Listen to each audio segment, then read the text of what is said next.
Emergency alert. Yes, this is just a test.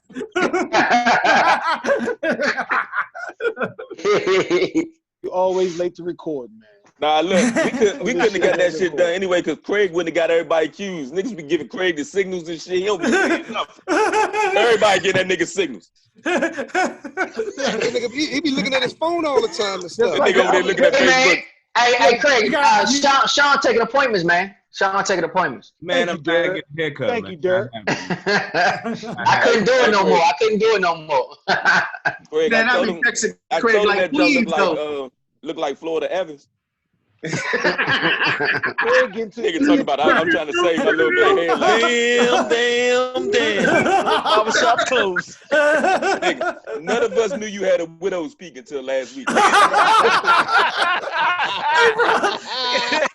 I swear to God, I didn't know that either. I just had to take a second look. I had to take a second look when you said it. You know? Man, if you don't change his name. Hey, Black, I can go get my clippers. I'll give you a virtual shape-up. Virtual shape-up.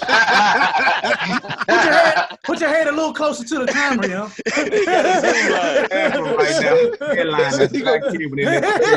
Virtual shape-up. Anthony, you don't change his name to Widow's Peak. I mean, you know, everything going online, man, so I might start a new business, dog. You be first. Hey, Lou, is there anything that you want to stay away from? I missed it. Something you want us to stay away from when we start salt and pepper you with questions? I mean, I ain't tripping, man. It don't really matter, dog. It's like, divert. Yeah, we all know each other, man. So okay, you let Tony not here because he'll bring up what's my man name? Family Feud. Steve Harvey. He bring up Steve Harvey about 6 times and shit. Who? Black? No, ice cream. Tony Banks. Oh, Banks. What the hell is all that noise? I ain't messing with Steve Harvey. I like him. I call Dirk offline and tell him to fix the background noise. Yeah, mute that nigga. That's Craig. Craig got it. Shoot him, Craig. What did Al say? Is anything off limits? Oh, I'm about to go live. Yeah. How can anything off limits? If we don't know about what's going on with this nigga by now, what's the problem?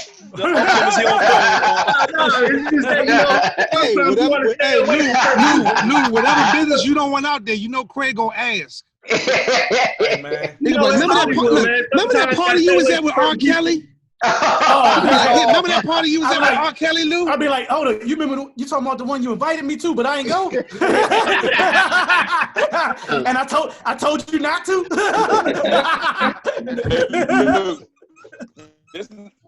This nigga trying to go viral.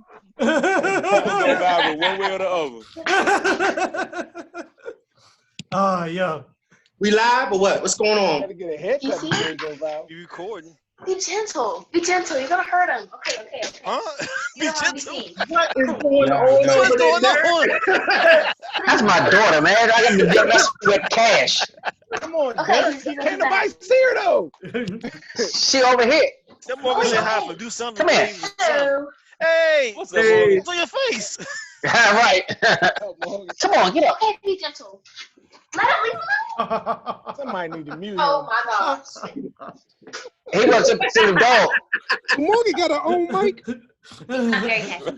Joking. God, Dirk This got her own mic. Come on, let's go. You wanna get out? Damn, hold up, Bill. Oh shit, we live, dog. Okay. We live. We're not live. We just record. Recording. No, we live. Live on Facebook. Come on. We live. I say prepare. He doesn't say live. Take him out. Did you say we live? Say Craig hosting a watch party. He hosts a watch party. It ain't live on We live on some Wildcats page, man. I just started it. I told you. No, we're not. No, we're not. It's not even saying it up there. It say live prepare. I'm watching it right now on my phone. What are you talking about? Yeah, I just Why got it's not saying live on there? Ant just asked me. He said, so you go to the page, right? Yeah, that's what Anthony been asking for the last 20 minutes. He just hit me twice. Right, you see? Yeah, I don't see it on his pop up. You said you watching. You watching on your page? I'm watching on some Wildcats page. I just started the watch party on my page. Anthony, you the host now, sir. It's not live, I'm telling you. It is live. No, Oh, it's it's live. It's live now. It's live now. Oh, it is live. It ain't live on the album. I don't see it on And don't worry about it, Facebook Nation. You know, some people just kind of slow with their, technology. They ain't got it all. It's all good, but we here. Some Wildcats. It's only one Teddy Black on the show, though. Yeah. Florida Evans. Every week. Beijing, Florida, Beijing. Every week. Florida, we got one half ahead. They're looking like goddamn. Anthony, I'm a protest, Anthony. I'm a protest. If you don't change his name to Widow's Peak, I'm protesting. He just gave it back to me and shit. Hey Lou, did you tell Anthony we live, man? Nah, what? No, I ain't tell him yet. He still hitting you? I just saw something. Told me he kept asking me. I said we wasn't live then. Tell the Batman he's supposed to be following the page anyway. But we talk about that gallon of Seagrams. You mean before? We are gonna talk about that gallon. We're gonna talk about that gallon of Seagrams. With a tear coming down his eye. My boys.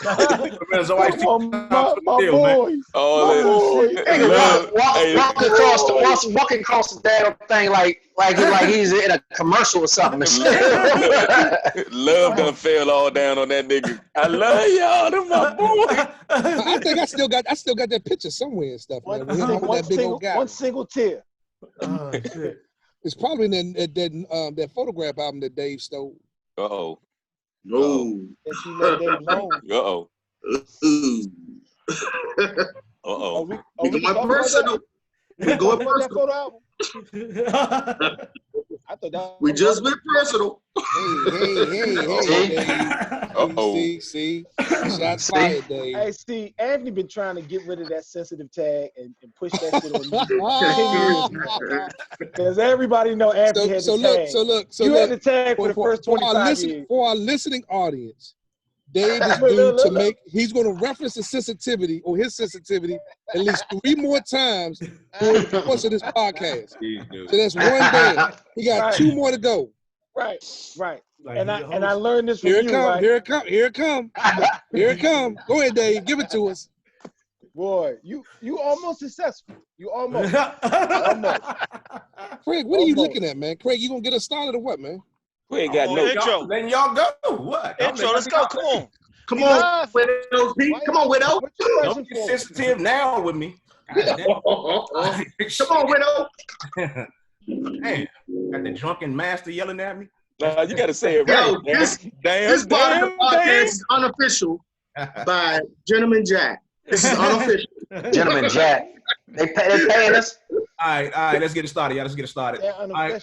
So we are back at it. It's that podcast that's so damn good. Only some Wildcats can do it. And I am Craig Black and coming to you from the Zoom verse with my family. You know, I got my boys in the building. Shout out to my man, Derek, a.k.a. The Wallet, a.k.a. The Money, a.k.a. The Sponsor. What's up, Derek? What's up, Black? That's the first time I'm first. Yeah. Okay, that's a switch. Your ass this week. You kind of shocked me. I got my man Keith, a.k.a. Cat Daddy Keith, a.k.a. Keith the Freak. What's up, Keith? Say Black. Also in the building, I got my man Glenn, a.k.a. G, a.k.a. that dude spells his name with 3 or 4 or 5 N's. What's up, Glenn? What's up, Blackness? In the building, you know, we got my dude Dave, a.k.a. Old Blue, a.k.a. the voice of reason with some sensitivity. What's up, Dave? I'm in protest until we change your name. Ralph Treasman. I hear sensitivity. In the building, we got my man Al, a.k.a. Big Al, a.k.a. the brother minister, a.k.a. ladies and gentlemen, this man is not a racist. He's not a racist. What's up, Al? We live, baby. We live. All right, last but not least, we got my man Ant, a.k.a. the old man, a.k.a. is he sensitive? A.k.a. Agent Asshole. What's up, Ant? Hey, what's up, Black? All right. So let's break it down for the people. This podcast is about us and our friendship over the last 25, 30, 35, 40, about 50 plus years. And it's about the topics we want to cover because we don't give a goddamn about what you think.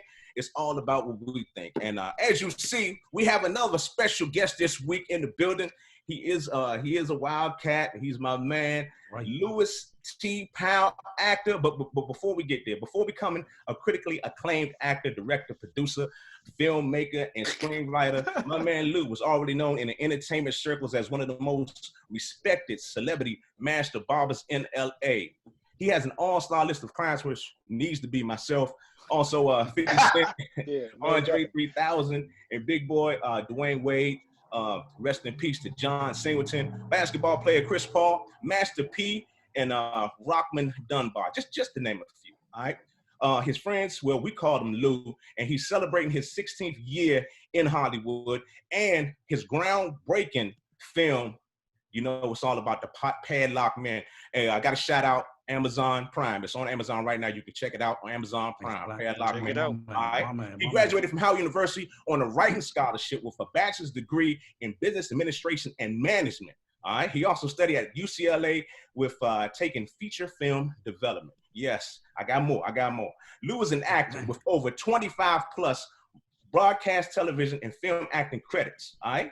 From a recurring guest star role as Officer Norman on NBC's CSI Las Vegas to appearing on shows like Dexter, Bones, Mom, ER, and director Martin Weiss's Sony released picture Squatters. All right.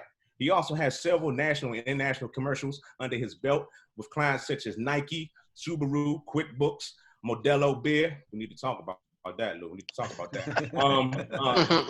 Produced and directed several feature films, shorts, and music videos. One of his feature films was acquired by Vanguard Cinema, a mockumentary entitled How to Build a Rapper, which featured artists and producers such as Big Boy of Outkast, Jazzy Faye, Chucky Thompson, and more. I'm not done yet. But Lou's most notable music video he produced starred comedians Pierre and Oscar award-winning Monique. Yes, Monique. Yeah. It was for his song How We Do. His entertainment career initially began in music as a musician and artist, producing and releasing albums under his independent record company called Cold Beast Entertainment, working alongside various artists such as E40, Too Short, Scarface, Born Jamaicans, Italy Shine, Be Legit, and Nonchalant, just to name a few. Currently, his award-winning short film Padlock Man, which he wrote, directed, produced, starred, made its way around the film festival circuit nationally and internationally with 27 official selections, 2 of which were Oscar qualifying to the project. To date, Padlock Man has a total of 16 wins and nominations. Yes. I almost forgot. Lou recently guest starred in NBC's Chicago MED, and he also can be seen playing the role as Quinn in the movie Kings, leading to the 92 LA riots, starring alongside Halle Berry and James Bond himself, Mr. 007, Daniel Craig. Y'all give it up one time for my man, my brother, Louis T. Man, what's up, Lou? Hey, man. Appreciate y'all, family. All y'all my brothers, man. We already know, dog. You know how we go. He went out LA as a rapper, and he comes back as an actor. He flipped the script. I'm like, he's man. Rapper producer. Right. He had the tracks. I tried to follow Trackman. Trackman. Yeah, that's me. All right, well, Lou, let's get it started. Let's talk about that. Let's go back a little bit. Let's take it back on that trip across country when you left DC out to LA. And man, what the hell were you thinking, man? You just rolled out and said, you know, I'm gonna go ahead and chase this dream, man. And man, it takes some balls to do that, man. Man, I tell you, it was a combination of stuff, man, that kind of pushed it into that direction. I mean, at the time, my record was on Billboard charts, man. You know, the How We Do record with Nonchalant. And it was around like 2001, I want to say, right at 2000, 2001, that cusp. And started going through a lot of stuff with the distributor, Southwest Wholesale. I think it was Southwest Wholesale and Selected Hits, man. But Southwest Wholesale was down in Houston. And they ended up owning the company a lot of money, man, at the time. So it basically was like me pushing my record out pushing it out into the ocean, man, and then losing the oars. And I saw it climb up Billboard charts, and then there was nothing else I could do. And then rapidly, I'm trying to spend money to go ahead and buy units, man, to get them replenished in like Sam Goody's, Wizz's across the country. And shit, it was just like I was at a pivot point, stuck. And Tree, I remember Tree at the time, man. It was like I ended up, man, exasperating all my funds, dog. And I think Tree was going through some stuff with his taxes, man. And I gave him like my last $800, man. And then I was like, we sat down to talk, sitting out on my father's front porch, man. And we were just like, look, man. I said, look, I can't stay here. We got to make a move, man. I'm ready to break. So I need to make another move. And I thought about it for a second. I went up to the barber shop uptown, man. Me and my pop sat out on the front stoop of the shop uptown. And I was just telling Big Lou, I was having this overall feeling of like, look, man, I need to bounce, man. And I kept feeling like this feeling that something was going to happen to me. Honest to God, dog. It was like, you know, how all of us know how it was, man, during those times, man. It's just like everything was a question mark for us growing up, you know. And I started feeling like this claustrophobic feeling that it's like, yo, I gotta get the fuck up and bounce, man. And I gotta, if I'm gonna turn this shit around, I gotta make it move and shift gears into a different level. And then I just gotta let it flow and throw all of it away. Like just throw all of the stuff that I was processing at the time, man, and feeling like, you know what, I don't know which way to go out. I started processing more within. And that's how I made the jump to LA. And it was funny, man. It was like I ended up getting rid of my truck at the time. Y'all remember my what's-called truck, my Expedition, man. I got rid of that. I downsized my house, you know, rented some space out my place. And it was like I hit Black up. We talked me, C, and we had the Cold Beastmobile. And the Cold Beastmobile, man, it was like that. The Cold Beastmobile was, I mean, it was kind of like in that in between on its last leg. But I was like, you know what? Me and Tree will try to go ahead and bounce out LA together, man. See if we can get something jump started. So I drove that joint out. Shit, man. And just thinking about that trip alone, I mean, I remember the day when I pulled off, the only thing I took with me was my studio equipment and a little bit of clothes. That was it, man. And it was like I packed up a U-Haul truck with me and C's stuff in the back of it. And I swear, we put like one of the little tow hinges. And I don't even think that van was like even capable of carrying that tow hinge. That shit was so low to the ground. It was about like an inch off the goddamn ground, man. And every time when I pulled off from the house, that shit let off like sparks all the way up the street. And it was like that the whole across the whole cross country trip, man, to the point where we broke down to Arizona. I think we was at the New Mexico, Arizona line. And I swear that joint, man, it was so hot. You couldn't go over 60 miles an hour. If you went over 60, the air conditioning would cut off. So, man, it was hot as shit because I left during the summer, June of 2002. And it was like, so every time I hit a hill, I was happy as a mug because it's like the joint wouldn't go over, like, you know what I'm saying, 65 unless I was going downhill. So I was like cruising up, air conditioning on, coming down, air conditioning off. Hot in the mug for about 2 or 3 minutes, man. But then I ended up getting out LA with one breakdown, had to change an alternator on the side of the road. I got a picture of it somewhere too. Tree remember that joint. And shit, ever since then, man, it's like it's just been a upward like trajectory. I made a promise to myself that I wasn't coming back unless I made something happen. Hey, and that's real, man. That's real. It takes, I mean, like I said, it takes something to pack your stuff up, load it up in the truck, and just go across the country, man. I know you and C3 did that together, man. So yeah. So man, let's talk about your first big break when you got into your first film and your first acting job when it really happened for you. My first big acting job, man. It's like I guess, you know, when I look at jobs, man, from any step of the way, all of them are huge. Like there's not one that's bigger than the other because every time you come to an opportunity, it's always new and fresh. So it's present at the moment and it's big to you. So I always took it one step at a time. I mean, when I first started, you know, I came up with the first film was our film. Like, it was like, man, I mean, my first time on camera was actually, man, shit, I don't know if y'all remember. Hey, Dirk, you remember the video I did? Black, y'all remember that video, man, from like... Yeah. All black. Barbershop. Yeah. All black. I gotta find that joint. I don't even know where it's at, man. I think all of us was in that joint. We was lined up, man. The military style. How you lose that? Damn, that's bitches right there. It's probably packed away at my mother's house, man. Cause I got a whole box full of stuff, man. I just gotta go through. It's like stuff we got on, man, like DATs and I mean, man, mini DVs, VHS tapes, Joe. So I mean, that was the first time I think being on screen, and then it was like the second time was a music video. It was the first music video I ever got a chance to like direct. And that was in like 95, man. And that was paper mache that I did at the barbershop, man. And I think Frank came down, helped out with that one. Frank Washington. Man. So Frank came down and helped out with that, man. And then it was like Tree came down and helped out. And I think around that time was when we started figuring out, like, all right, we were thinking about putting together a production company. All right, hey Lou, I'm interrupting you. Yeah, go ahead. We have some technical difficulties. For some reason, we ain't live on Facebook no more. Oh, Teddy Riley. Yeah, there you go. I've been telling for like the last 10 minutes. Right. I told you that it wasn't live when you said it was live at first. It was live earlier. It was live. Craig started playing with his phone again, and then somehow we got live and shit.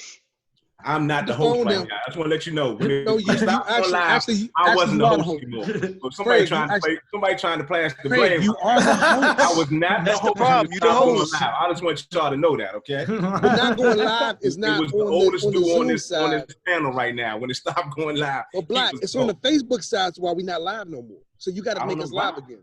It's still recording. It's recording, but so is it live anywhere? Black's got to make us live. It's live here. You send it back to me? Oh, somebody's saying you guys are live, but that was a minute ago. Yeah, it was for a second, but now it stopped. I shared that on this podcast. Malik gonna have to edit this shit. Yeah, that's an easy editing shit, man. Yeah, that's an easy edit.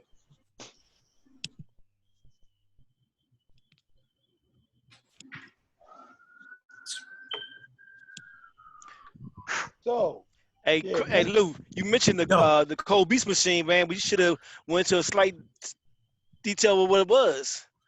Oh man, dude, we got plenty of time to talk, dog. We're gonna get it all out tonight. I'll tell you that. That Cold Beast machine was ahead of its time, man. Yeah, we can make that tomorrow's episode.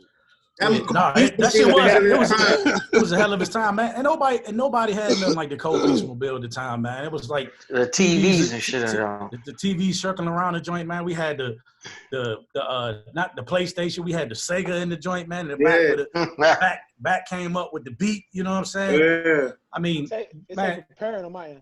Sorry, Lou. No, you good, dog. Man, we would have patent that shit. Damn.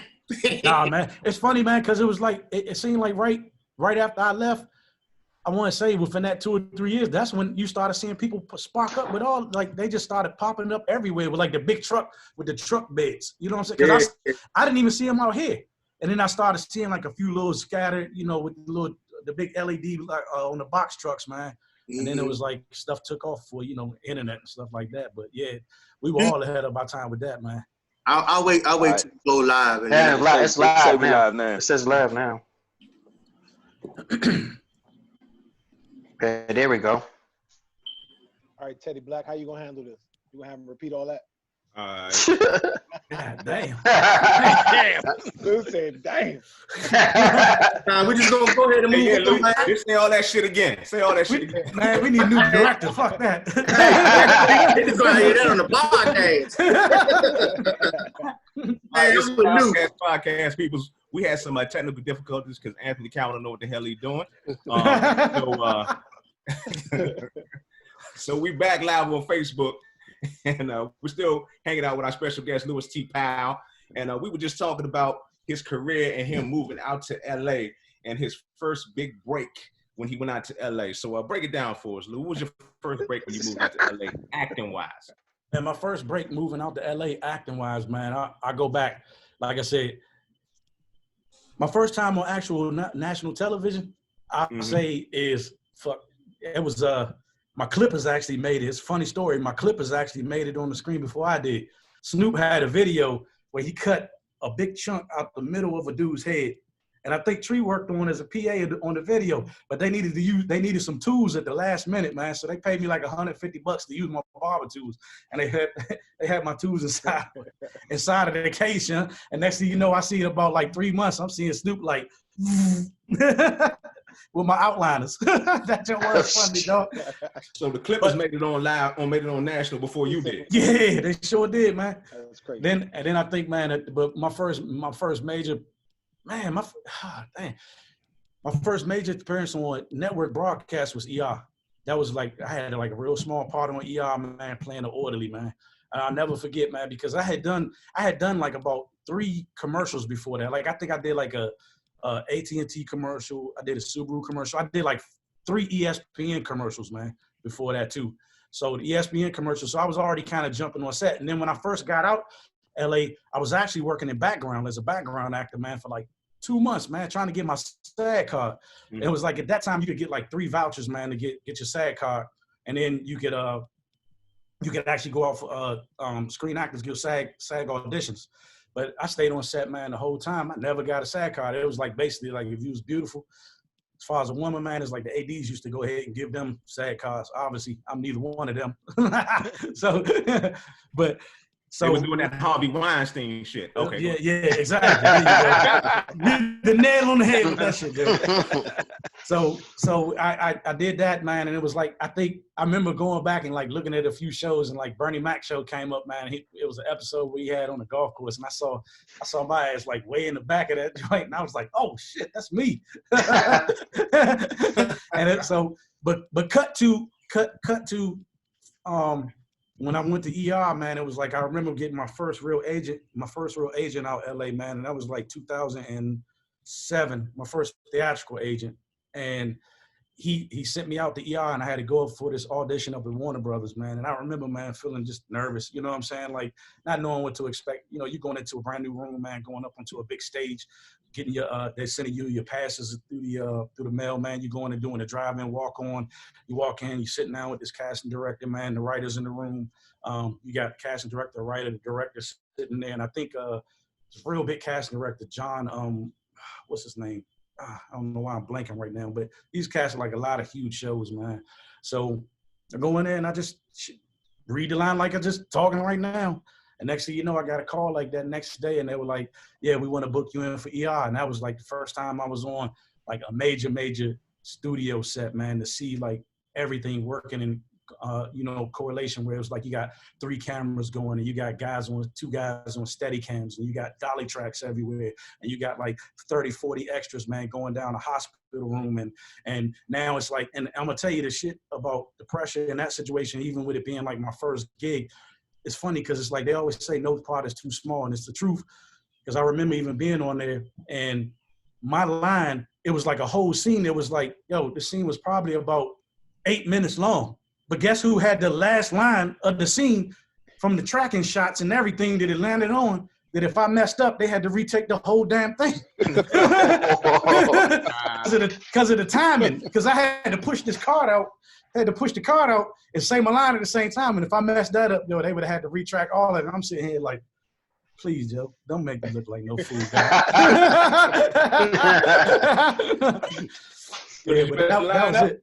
Nah, hell no, man. Nah, I killed it, man. It was funny, man. It's like once you start getting into the rhythm, and you do a couple of, because what they do is they give you a couple of takes, man, where you get to rehearse. So it's like when you get in, you do a tech rehearsal. And the tech rehearsal, man, it's like they do blocking. So they block everybody and block the whole scene out. Then the director, DP, comes in, man, and then all the cast and crew is coming in and working out the timing of the exact shot, man, and the placement of everybody, so the cameras will know where to land. You know what I'm saying, for pacing. So it was good. It was like we got like about 2 or 3 rehearsals, man, with the cast. I mean, with all the main cast. I mean you got the secondary actors, man. The ones that the stand-ins. The stand-ins came in. They do the blocking, and then we come in and rehearse twice, man. And it was cool though.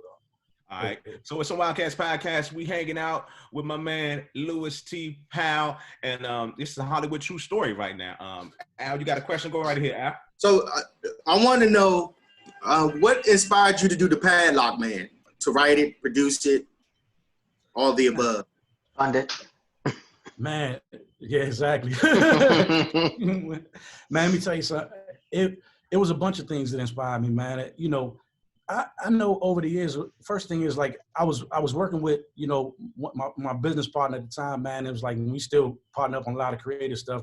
This Afion Crockett, me and him was working. Like I came in and started working with him with his company, Legion Entertainment, as the head of development and production in 2010 when he got his show on In the Flow on Fox.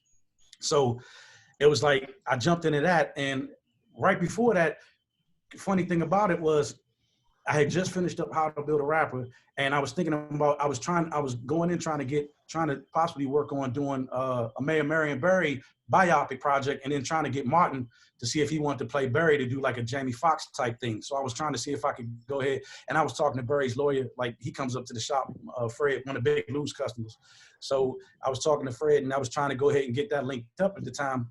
That was going to be my next project before Padlock Man, because I was like, you know what, I want to do something from home, and I want to do something that's from a standpoint that people don't get to see about Barry, but they only see that, you know, that bullshit. But it's like they don't never see when he was with SNCC and SNCC and all of that stuff, man. And but fast forward, jumping into Eighth approached me, man, about coming into his company and working with him and developing projects. So me and him worked on some projects for about 3 years, and I hadn't worked on anything for myself that I was passionate about. So about 3 years in, man, I was just sitting there. I said, you know what? I said, God, I said, I want to know whatever I work on next, man. I want it to be something that I'm passionate about, something that I believe in, something that I feel strong, something that's rooted in character, moral, the strength of being a black man and being able to show myself as a black man and show the representation, man, of who we are, of a perspective that we don't get to see. And I said, I don't know what the idea is yet, but I'm just asking for it. And I sat on it. But all I did was put it out there. And it was like about 6 months in, man, 6-7 months in, man. I want to say this was February of 2014. Woke up out of my sleep 5 a.m. and I saw vividly, man. I just saw these pictures of Martin Luther King, Malcolm X, JFK, man, and they just started bouncing back and forth for each other. And then I started seeing these alter egos. And then I was like, man, I said, I knew instantly that was it. It was like, this is what I want to tell. The story that I want to tell, the alter egos of these guys, man. But I want to show some shit that, man, it's like how I react to stuff. And it's like they always, and I was looking at like so many of these damn slave movies we had at the time, man. I mean, looking at like The Blind Side, and you see like Sandra Bullock standing on the poster with a big black man and this little white woman just standing there holding his hand, and it's making him look like the dummy that can't read. You know what I'm saying? I mean, just being real, it was like looking at stuff like that. And I was just like, man, I said, dude, I want to just show something from a different perspective. And I want to show it from the perspective of power. And it was like, when I started writing Padlock Man was all about power and strength, man. And I said, you know what if I showed these characters that were back in the 60s, man, and they weren't just going out marching and saying, hoorah, hoorah. It was like they was going out going blow for blow, blood for blood, knuckles dirty. You know what I'm saying? And I was like, you know what if this blanketed, like almost like a black CIA existed at that time, man. And I weaved them in within history at those moments where it was like, man, what if they were there to actually take revenge on Emmett Till's killers? How would the Padlock Men have really handled that? You know what I'm saying? Because I know for a fact it's like there were some real jokers back then, but we don't spotlight them in history, man, because we don't know their stories. But they just weren't, you know what I'm saying, shouting. They were behind the scenes, man, knuckling up. And I was like, and I said, it'd be a great perspective to kind of see that. And then see the ideology, man, actually, man, of how like the Ku Klux Klan and the FBI and all these different things that we've all tied in the stories we've heard, man, outside of the school system, you know what I'm saying? But we've heard transpired, man, between each other. And majority of these stories I've heard kind of firsthand because I grew up in a barbershop. I mean, dude, you know how many stories about race that I've heard in my lifetime? It's like you go into a shop on a Tuesday, and if an incident happened on a Tuesday, I've talked to probably about 15, 20 people about the same topic. And then if you compound that, it's like a group of 5 or 6 people rotate in and out at the same time, every hour on the hour about the same topic, and then multiply that times 5 days that you in there. And then multiply that times 33 years I've been doing this. So you know how many stories I've heard from old cats, man, is 90 years old, 80, 70, 60, 50, my peers, our age, all from the whole gamut, man, just about race and what people had to deal with. And I was like, yo, some of the stories I heard, these stories needed a voice. And it was a way that I could tie a voice into this project, which was Padlock Men. And that's why I felt like, for me, it's important. I mean, I've been working on this every single day, man, since February 2014. And I can show you my notebook to prove it. I got like 356 note cards. I got 2 fat notebooks of this, man. Fat notebooks of this, like of research, bookmarks on my stuff. But it was like, I wanted to make this so authentic to the point where it's like, you wouldn't even know how these people really interweaved if it was real or false. You know what I'm saying? Because it's almost like a documentary. Hey, y'all got to go see the movie, man. It's on Amazon Prime right now. Padlock, man. Go check it out if you haven't seen it. It's a great film, and we're talking to the producer, the writer, the director, the star of Padlock, man. My man Louis T. Powell, and man, I think that the piece that movie right now is great for what's going on in the world right now. You know, we're in the space that is so racially the tension motivated. It's crazy right now. But I'm gonna keep it moving. I'm gonna let Glenn go ahead and take a question. What's up, Glenn? Hey, what's up, Lou? What's up, fam? Gee, what's going on, man? Not much, man. Way back. Most definitely. Me and G used to sleep on the floor together, man, with all the family. You know, we used to crowd up, man. We was like 7, 8 years old, 9, 10. Hey, you like 3? Clean it up a little. 5 years old. Hey, go ahead. Come on, man. That's my brother right there. Most definitely. That's fam. But no, I wanted to ask you a question about about the movie Padlock, man. Love the film. I mean, it was, I wanted more. It was like, it was too short. I want more. I understand the process. But my question to you for right now is, so is there any plans for the continuation of the next? Because it got to be a sequel. You can't end there. Let me tell us that plan. Tell us that plan. Hey, Glenn, that's an excellent question, man, because it ties back into what Al said. Like, that was the ultimate reason why I created it. I never created it for the idea of being a short film. It was always created as a television pilot teaser. See, because when I worked in development, man, I developed like a lot of pitch Bibles and stuff like that. But I never saw like how visuals could go into a story where, like, if you're reading the show Bible, and the show Bible is 11 pages, it's telling you what the whole entire series is from start to finish. When I started on this series, like I said, I had 356 note cards of how the story starts and ends for 6 episodes when I started with it. So, but when I got into the short, I was like sitting down. I was like, yo, I'm itching to I'm a hands-on person. So I wanted to shoot something to represent the show, like what the uniqueness and the richness of the world was, what the capabilities of what I'm trying to go for. And I wanted to show something that if you put it on HBO right now and we took it to the next level, man, it could compete. You know what I'm saying? Now, so cut to, it was like when I did the television pilot teaser, like I said, it was going to be a part of my pitch deck, a part of my show Bible. And then what I would do is when I start to take meetings, somebody could seamlessly read the beginning episode and then pop into a link, jump into that link, right into Padlock, man, and you could be interjected into the story, into the television pilot teaser, jump out, and then continue on the story visually. But like I said, grabbing all that texture to see where I'm trying to take the entire thing. So what I've been doing now is one of the reasons why I hit the film festival circuit, because I was like, you know what?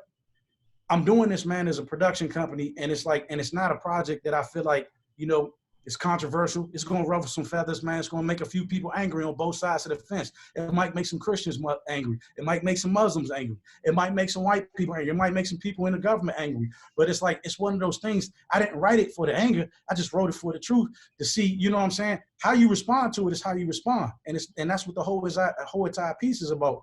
So right now I'm at the point where I've been creating awareness. I shot the short in 2016, man. When I shot the short in 2016, during that time, I was still out developing, man, calling up festivals, calling up, working on different marketing and promotion techniques, man. I had my publicist out there, she was grinding for me, trying to give me any kind of media outlet so I could go ahead and speak this, where I got enough awareness that once I stepped across the threshold with my entire project, which is like, I had my entire first pilot on the project is already written, 75 pages. You know what I'm saying? And it's actually where you can see a beginning and you can see the continuation of where that television pilot teaser is. But it's like, if you're aware, like, I don't know if you guys seen like Chernobyl on HBO, or, you've seen like Chernobyl is like a 5-episode series, you know what I'm saying? But like how I kind of tag Padlock, man, it's like, it's in that vein of like a 5-6 episode series, man. There's a bookend anthology, man, that begins and ends, and then it actually comes into the year 2007, man, where we see the Padlock, man, carry on into the future. But it's like, what I'm doing right now is I've gained enough awareness, man, where I got some meetings set up. I got my pilot presentation done. I'm refinishing my Bible. I'm finishing up my package, man. I got a few other elements, man. And then I'm already going after attachments. You know what I'm saying? So I'm looking for different actors to attach. Because even with me playing my character, Walter, I wasn't even planning on playing Walter, because I was looking at saying, you know what, maybe O'Shea Jackson, might want to come in and play it. And then I might get Delroy Lindo to play Uncle Bernard. And you know what I'm saying? These different, like Ben Foster to play my KKK guy who plays David L. Colescott that takes it to another level. It's like, but it's like this rich world that I developed, man. And one thing people don't even know about it from the short is it's all based from home. It's a story that's based out of D.C. back in the 60s about a barbershop back in the 60s, man. They got connected through the church, the Christian church in D.C., one of the Muslim mosque in D.C., man, and then the FBI being in its own backyard with Hoover at the time, and then the KKK based in Virginia. So it's like, yeah. Netflix, where you at? Netflix, where you at? I'm saying I can see it being a series on Netflix, Hulu. I can see it moving there right now. I mean, it's to the point. I mean, quality alone is like it's top notch. It's like I watch a lot of. I mean, everybody does now, but I've been watching a lot of series on Netflix and Amazon Prime, and I come across some stuff that I'm like, man, how did they even deserve to be next to loose? Yeah, right. I did on my goddamn phone, and they got this joint on. How they do this? And that's the thing. Hey, Lou, I want to follow up on that a little bit because I know as far as a lot of movies and production things that you have to fund it out of your own pocket.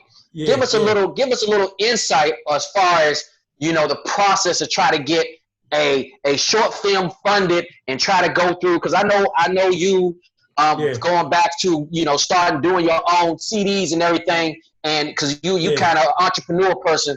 But to try to get hooked up to a production company and almost backdoor to fund it yourself, because I know you had put up funds as far as shooting it, writing it, you know what I mean, like that. But give us a little bit of process on how to take this your baby and try to get it to that level of getting it to somebody to full funded for a documentary or even a movie.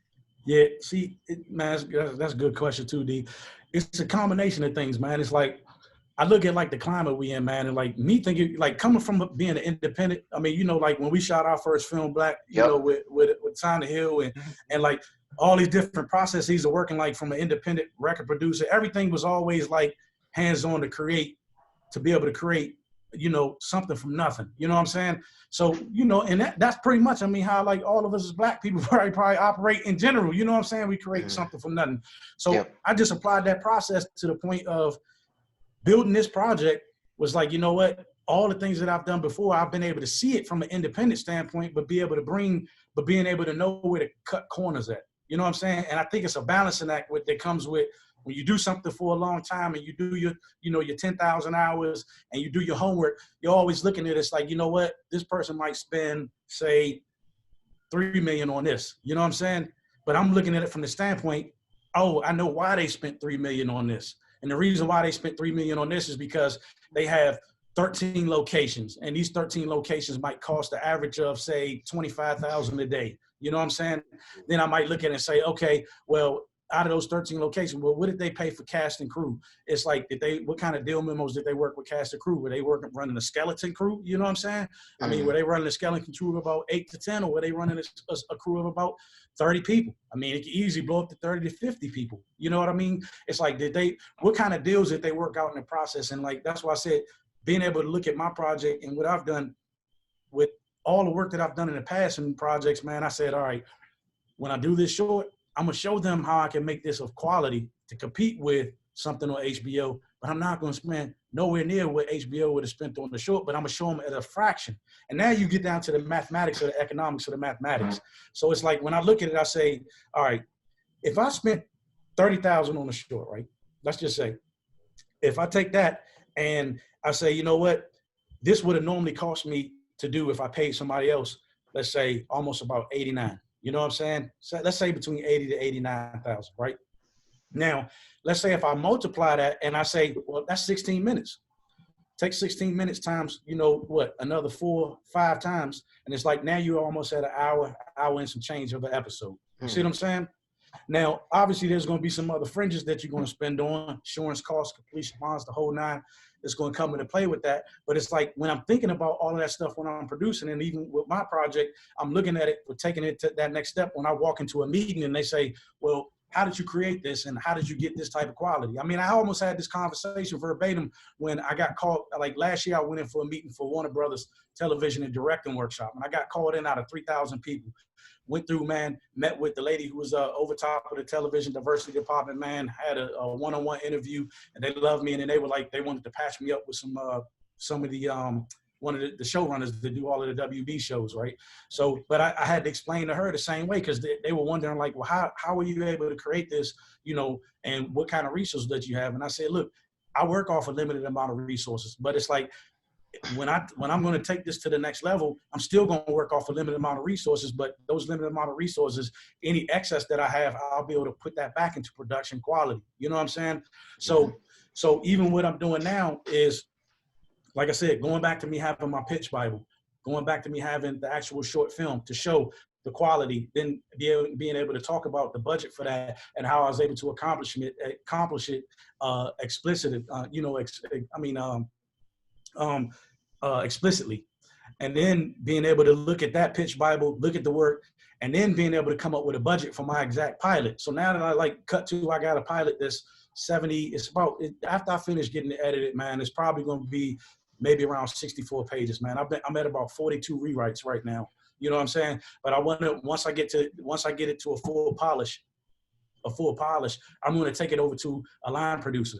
Now, I'm not going to go out and get a Hollywood line producer, but the one thing about here is line producers, like in LA, you meet a lot of people, man, that's in the business that don't work. You know what I'm saying? They come from other places like I did. They know what the fuck they're doing, but they can't get jobs. So it's like, that's when you got to go out and you network. Now, me being out here for 17 years now, man, it's like I've been networking. I've been hitting the pavement. And it was like networking is also a part of your game and your polish. It's like, it's one of those things. You don't meet people to go at them. You meet people to create lifelong relationships to see, like, I always approach people and say, yo, what can I do for you? You know what I'm saying? Not what you can do for me off the break. How can I help your process along? You know, and then maybe I might have something in my arsenal that I can connect this person with that'll help push their process along. But then I might need that favor sometime in the future, man, when I'm pushing a project that I need. But the good thing about being out here is because so many talented people pool in this area, man, and there's not enough resources and work, especially for our people. You know what I mean? Like working below the line jobs with line producers. You got line producers, production designers, grips, gaffers, sound designers, man, the whole nine. It's like those below the line jobs, man, they go out to mainly white people in this business. And then it's like we get the crumbs. So when I looked at it, I was like, yo, I'm going to build my network. Majority of my team on Padlock, man, was, man, black. Then secondary, man, was I had Asian mixed in the mix, man. Dude, and then I had white, you know what I'm saying? And it was like, but it was in the tier where it was like mainly my whole trajectory. Like my team was like, my production designer was black. My first AD and my producer, they were both black. First thing, we understood each other when it came down to the project and knowing how to penny pinch. You know what I'm saying? Mm-hmm. It's like my line producer, she came in and it was like we met at the Beverly Hills Playhouse when I was in acting school for 3.5 years over there. And it was just like one of those things where that networking possibility came in where it was like we were able to go ahead and work together and figure out a bartering system of how we can all gain in the process. And that thing right there is like now when I go back to go out and get my line producer budget, like I got many of people that fall into that category where I can say, you know what, all right, my script is 64 pages. I need a line produced budget where they can break down how many locations in my script. Hey, Lou, I'm gonna jump in and I'm gonna cut you off right now because you're giving a lot of the game away for free right now. I ain't tripping off that, man. They got it in the last 2 to 3 minutes. You gave a lot of that game in the your way, so we can't give that away for free no more, man. But Craig, let me say something. But Lou, I know we talked about before. You said, because you said being out LA, you know, as far as African American. And it's kind of tight knit because it's so limited of y'all out there, and y'all kind of get together and in a network like you said. Because you said you work with a number of inspired actors or inspired writers that helped you out with Padlock, and boom, they shot off to do major production deals. And you know what I'm saying? At that time, you run into a lot of people like that. Is when they first get out there, y'all get together, maybe do a small project, and next thing you know, them jokers they out doing a major label. We could talk a little bit about that. I know we talked about it before. Yeah, it's like, man, dude, I mean, you know, being out here is funny because now you got so many people that you see like working in the business where we all kind of started off and like, you know what I'm saying, where the breadcrumbs is on the table, but it's like, you know, like I said, you bartering towards one another and you seeing how each other's work. And like, man, 17 years, damn, I mean, I kind of forget. Like, I remember being in the shop, man, and it's like my man Spoon, he came in and Spoon had came in and he came in and sat down on my chair when I first got out to LA. Like I say, I was working at a shop off in South Central, man, for like 10 years, man, called New Millennium. And I met Spoon. He sat in my chair, man, and we just got to talking. He was just a good, solid brother. But he was a first assistant director, and he was like one of the like. There's not when you look at assistant directors in Hollywood, man, there's black in this business, man. You don't see none of them at all. I mean, it's like it's very few, man, especially to work at that top tier. Like Spoon was the second AD on Muhammad Ali with Will Smith. You know what I'm saying? And I mean, he was over in Africa for like a month, and it was like we just got to chopping it up. And I remember Spoon, good solid cat, man. And it was like he was like, "Yo," he said, I don't know how we got to talking about acting or something, and I didn't even know he was an AD. I didn't know he was an AD. He was like, "Bruh," he said, "I didn't know you was into that." He said, "Man, I'm working on Collateral right now." He said, "Man, you know, the Tom Cruise joint, Collateral." He was like, he said, "Bruh." And remember, go back to the point. Remember, I told you I couldn't get no SAG vouchers. Yeah, right. So Spoon was an AD, but he was a solid cat. He ain't no Harvey Weinstein. You know what I'm saying? So he was like, Spoon was like, he was like, "Yo, man," he said, "Look, why don't you come down? You can work on, I can get you working on a car call to bring out a car call, and you'll make some money, man, and you'll get your 3 vouchers." Just like that, man. And you know, it's funny, I had let it go, and then it was like all of a sudden that just came out of nowhere, man, in 2003. Now, I've been a SAG member, man, for like, 15 years now? 15, 16 years of SAG member. So Spoon had hooked me up, and then we got to talking, and he was just telling me, he was like, "Yo, man," he said, "Look, man, it's not a lot of brothers, man, that I meet, you know, that I get a chance to really hook up that's trying to jump off in this business, man, and it's solid." He was like, "Anytime I see a solid cat that's really trying to do something," he said, "I'm gonna look out for him because I see that that's in you." And I was like, and it was cool, like, to hear another brother, man, say that to me from that standpoint, because I was like, damn right, it's like I'm gonna try to lift up anybody I can behind me, man, because it's like we all gotta grow. Because I always used to have this rule, and I think this is what I told him, because it was something I always lived by. I said, look, if you bring up 17 people around you, right? And this is my rule, I call it the rule of 17. If you bring up 17 cats around you, each one of those people that if they get one thing that sparks off from them and it multiplies by 17, man, it's like now you got a pool in the network that you all can share. All it takes is for one person to break, and everybody can eat. And it's like when that one person breaks, it's like, yo, in your career, you're not always going to be on fire. So not always being on fire, but because if you got the camaraderie and you rolling together like that, you can always throw somebody a bone and say, "Hey, yo, man, I know you're not eating right now, but I got a little gig I can throw you on this set, man, you know, to provide a little money for your family, or, you know, put a little food in your mouth, man, to carry you through to your next gig or when you get caught back up." Spoon did that for me, man, and it was like he jumped me into the business, and it's a prime example, Boo, of how like networking. Now, cut to, guess who was the producer on my project 15 years later? Spoon. Yeah, I know. That's why I brought it up. Exactly. It's like, and it's like, I mean, like I had my other little youngster, Xavier, man, good cat, man. He came out here about 3 years ago from Georgia. Through the barbershop, man, my buddy Sal sent him up to me. I think X was like about 21 years old at the time. He was doing some stuff with the Steadicam stuff, man. And he came up, and my man Sal called me, man. He was like, "Yo, man, I met this cat, man, at the gym." He said, "I told him you're a solid dude, man. I wanted to introduce him to you, see if you can give him some guidance." And I was like, "Yeah, send him up, man. Like, look, I'm going to be an open book, man, for anybody that want to come up." You know what I'm saying? So he came up, X came up, man. And we sat and talked for like 3 hours. Good, solid, young cat, man. Yo, it's funny how life becomes full circle, man. It's like, God, it's wild, man. So X came up, we got to talking, man. I broke it down to him how, like, you know, to get his credit established, to buy like his equipment and He was building his business. He was shooting little small videos here and there, you know, and I was breaking down to him how like sets work and how to research, you know, directors, producers, production companies, man. Just giving him a whole game, like any kind of game that I had, man, and I could give him, man, to shift his focus. Because the one thing is, while I've been on sets for the last 15 years, man, I've never seen any real black Steadicam guys. Like, and them guys make about $1,400 a day.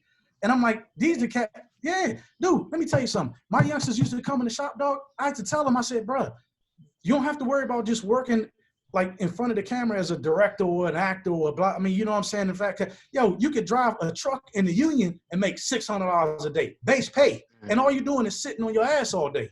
But it's like, see, they've been holding those jobs forever. And we didn't know about them from that direction, man. Like in the grips in the gaffing department, all the grip is a gaffer. It's like, that's electric in construction. That's all it is. You know how many people? Let me cut you off real quick, Lou. Hey, it's a Wildcats podcast. We're hanging out via the Zoomverse with my man, Louis T. Powell, actor, director, writer, producer, all of the above. We telling a true Hollywood story right now. And man, everything you saying is about the Hollywood. I know I've heard it's like two sides of Hollywood. It's like the black side and the white side. It's like this whole country, you know. It's really hard for those people, for us, to actually get a gig and to get into the game. But before I ramble on, I'm gonna let Anthony jump in with his question. Go ahead.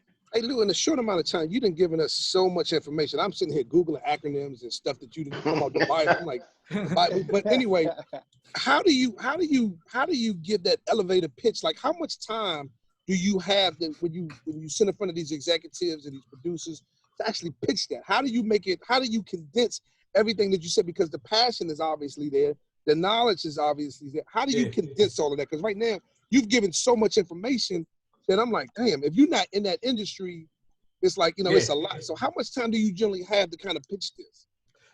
Generally, man, it's like, I can tell you from all the pitch meetings I've been in, and I thank God I've been able to be in a few, like even when I work with Ace, man, it was like, you know, I got a chance to go up and we were pitching at CAA, like one of the biggest agencies in the world today, man. And it was like, and it was cool because it was almost like an immersive space, man. But I'll tell you this, elevator pitch, man, you usually got about 5 minutes. I mean, you might have about 60 seconds with an elevator pitch. I mean, the name tells itself. It's like basically on the elevator, and if you're riding up the elevator with an exec, you got to go ahead and hit him with that 60 seconds, man, where it hooks him and reels him in for him to ask one question. Tell me a little bit more. That's all you want. You know what I'm saying? Mm-hmm. So, but then there's another degree of it, man, where you go into a space like, I had a meeting with like E1 Entertainment last year, man, for another project. And I went in, and my man John, he was over top of Death Row Records, right? And he introduced me to the guys over at E1. I went up there, and basically I had an hour. They gave me an hour on the books, man. You know what I'm saying? So when I went in, I basically went in, I sent them my pitch deck for another project. That pitch deck was about 13 pages, man. I sent that into them. They printed it out. It was me, the head of development, the two owners of the company, and my man John and me. And basically I had an hour just to go in and just jump in. And the way I condense is like, I always try to have different pitches for different things. So if you're pitching like, say, a project, you might have a log line, this part of your elevator pitch. Like for me, even when I look at Padlock Men, I mean, Padlock Men's log line it's about a group of secret civil rights soldiers bringing justice to the unjust in the 1960s. Basically, that's it. You know what I'm saying? And it's like, and when you think about it, it's like, if somebody asks me, like, well, tell me a little bit more about that, then I can expand upon it. And then if I expand upon it, it's like I can give them a rough, and I can say, you know what, go check out my television pilot teaser. They might like the television pilot teaser. Then it's like, well, can you send me your script? So okay, yeah, go ahead, Black. In a meeting like that, you don't have, I guess a 15 to 20 second clip of it already done or something already done in a meeting like that? Nah, man, it's like the clips, man, it's like, I feel like you send those clips beforehand. The clips are like a appetite weather. I think when you get in those rooms, it's about the material, but then it's about like, do they like you or not? Do they like you or not enough to work with you? You know what I'm saying? Because everything is personable, dog. It's just like in life, man. Do you want to hang out with an asshole? No. You know what I'm saying? Do you want to work next to an asshole? We've known them too long, Lou. Hey, that wasn't directed to you, man. That wasn't directed to you, we bro. love my asshole. It's too late to get rid of him. You know what? We're gonna pass this asshole mantra off to different part members. Every week, everybody gonna be a different asshole. It's some Wildcats podcast. We hanging out with my man Louis T. Powell, Hollywood True Story, man, actor, director, writer, and Lou, man, I'm gonna go to Dave right now. Dave has a question. What's up, Dave? Yeah, go ahead, Big Dave. What's up, Lou? You talked about the secret society with Padlock Men. Yeah. Does that make it? I guess. Does that in the past would that the subject would that have made it more difficult to kind of get a sit down with somebody, or have you been getting based off of what's happening in the world right now? Have you been getting kind of more calls based off of all the protests? It's funny. I haven't seen directly off the protests right now, but I can tell you this, man. I've been seeing an uptick, man, on when I'm looking at the graphics and stuff, the graphic correlation, man, to viewership and minutes, man, on Amazon in correlation to the whole thing. And it's and that's what's telling me that it's people are more open to the fact. It's because, I'm pretty sure, like I said, a piece like that, man, it's it's a little bit controversial, man. And the controversial side of it is that, I told myself I wanted to write something that was no holds barred. I mean, when you read my pilot script, sidebar, I'll just tell you a funny note, man. Getting random feedback from I can always tell when I get random feedback from somebody that's not black. It's it's funny as shit to me, man. I can't even lie, dude. Because it's some of the stuff that they'll look at and I'll be like, yeah, but that's just natural to us. And it's but cut back to what you're saying. It's I honestly, Dave, I feel like at this point, I told myself, I said, dude, through chaos, man, there's beauty, which we all know. You know what I'm saying? But in hindsight, you can't see it when you're going through the thick of things, man. And I feel like it's this right now, what's happening right now with everything, man, and the whole awakening stuff, man. I mean, bro, my first episode is called House Nigga the Awakening. You know what I'm saying? So when Al like that, by the way. Al love it. He's not a racist. He's not a racist. Blue woke.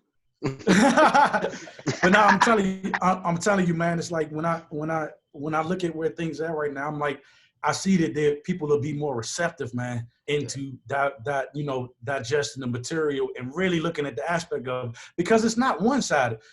I'm really diving into the standpoint of the Ku Klux Klan. I feel that nobody's ever really tried to see before or expose before, because what I'm going to do is I'm going to humanize all of this shit.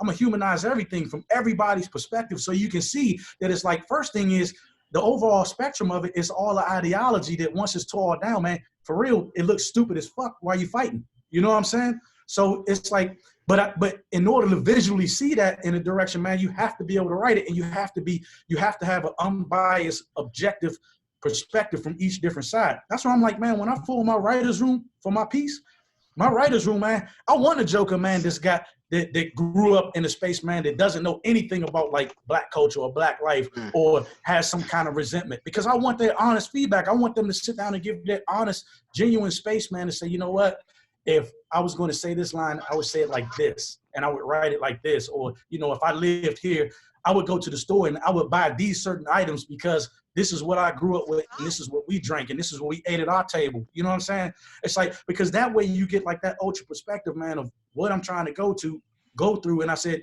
for me, that's what I feel is going to bring that realism. And I feel what we have now is breaking down the barriers to be able to see that. And yeah, to answer your question, yes, man, a long space, man. All right, this is Wildcats podcast. We're hanging out with my man Louis T. Powell. You got another question, Dave? Nah, I was going to say to the listeners, Lou's spitting a lot of game. He giving a lot of game. Craig, we don't mind that it's free, but at some point we're gonna get to the what'd you say, Craig? This is a true Hollywood story. We're gonna get to the Hollywood stories. Yeah. Because in 2007 you had your Entourage come out and you put us up in a 2-star hotel. In the hotel. It was up in an apartment. That was my 4-star hotel, man. Dave, you right, man. We had pull down sheets and candy on the pillows and everything, bro. Champagne at the bar and shit. You know what I'm saying? Somebody was sleeping on the weight bench.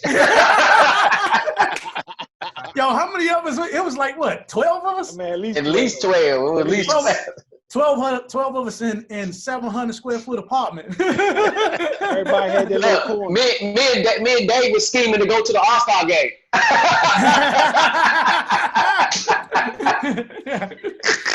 How did that work out for you? I went. Look, we went.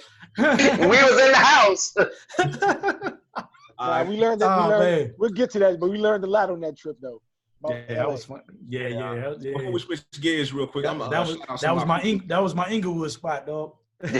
On our Facebook page, shout out to Jose Kevin Qualls, Northwestern. My man C-Tree is checked in with us too, Lou. C-Tree up in here. What's up, Tree? What up, Tree? What's up, Tree? Also, my man Joe Phillips, Big Joe Phillips from Bowie State University, checked in with us too. So we got to get to the biggest question for you right now. Yeah, go ahead. When you did Kings, did you get to touch or brush up against Halle Berry, anything like that? I know. I don't understand why you haven't introduced me to her yet. You done did 2 films with her. Do you got a phone number on Halle Berry? You got something? I mean, what happened? What Let me tell you something. Question you want to ask? Did you see some titties? I ain't blind, though. I mean, I got a picture. If y'all just go to my Instagram, man, if you want to see them things, man, go ahead. You pop them up. Nah, man, I'm going to tell you, it's like, I didn't, it's funny because I never got a chance to see her actually on set, man, because we shot like that Christmas, man, it was like, that was Christmas of 2017. I remember it happened because everything happened so fast with that joint, man. It was like literally, I got called for an audition, man. I was out of the country at the time. I got called for audition, man. I didn't even get called for audition. It was like literally I got called for audition out of the country. I got back from out of the country, man. And then my old acting coach, she was actually my directing coach, and she was a director acting coach, a lady named Judith Weston, man. I studied with her for 2 years for a year out of her studio in Marina Del Rey. But anyway, she called me and she was like, Lou, she said, I want you to workshop out some scenes with this director if you can. And I was like, all right, you know what? Sure, I'll go up there, man. We went up to her Denise's house up in the hills, and we worked for a full day just working out, like I said, just beating down through scenes in the script. And then about 2 weeks later, man, I get a call and it was like, this director's a fan of yours and she wants to write you a role in the movie. And then it was her. Denise had won like an Oscar for her movie. I mean, she had an Oscar nominated film for Best Foreign Film that year before, man, called Mustangs, I believe. So cut to, man, it was like all this happened like that November. December, man, I got a call. I thought I was supposed to be coming back to LA like the first week to start shooting, to LA to start shooting. Man, I got a call like December 26th, and they were like, we need you in LA tomorrow morning. And it was 6 p.m. that night. So I was like, oh, because they wanted me on set at 7 a.m. for a 7 a.m. call time. They had switched everything around. They called me, sent me they booked my flight, man. I booked the flight out that night, man, 9 a.m., man. I was back in LA that morning, man. I came in, grabbed my car, went straight to set, man, and we were shooting. But it was like they had already shot a lot of Halle stuff, man, and they were shooting that stuff off and on. And it was like I worked for about a week and a half, and then they ended up bringing her in, and I wasn't on set at the same time, man. And then when they shot her next stuff, they shot the rest of our stuff. They ended up flying us to Belgium. So I had to go to Belgium for like 12 days to shoot, man. And it was just me, my man, Lorenz, Lil Rachel, Rachel from The Good Wives, and Lamar. And we went to Belgium, man, for 12 days. Then when I got back, they had already finished her and Daniel Craig stuff, man. So cut to, I was like, I don't think I'm gonna meet Halle. So, Halle, man, when cut to that next following year, man, when they finished editing the movie, I got an email saying that, oh, we're having the premiere at the Toronto Film Festival. And I was like, oh, bingo. So when I got to TIFF, man, it was like, man, I ain't gonna lie, you want to talk about a dope experience, man? It was like, bro, that was kind of like the first real time I got like that real Hollywood experience, man, of like really walking like a red carpet, man, and doing like all of the cameras and stuff. And that was crazy. But it was like all of the damn cameras lined up, man, down the red carpet and people trying to do interviews and blah, blah, blah. But it was like, we ended up doing like this private, they had I forgot the name of the hotel, but it was at the top of the hotel, man. They had a driver come pick us up. And what's my man? Me and him ended up chopping it up from Blackish, the white guy. What's my man's name? Tom. He played a police officer on Blackish. So Tom was there, and then they had this little private like get together before we all went to the actual festival, and that's when I got a chance to really kind of rap the Halle, man, because it was like, it was pretty much, man, just the cast and crew, the producers, the label, the production company, man. It was maybe about 50, 60 people. It was intimate, man. So it was cool. And that's when I took a few photos with her.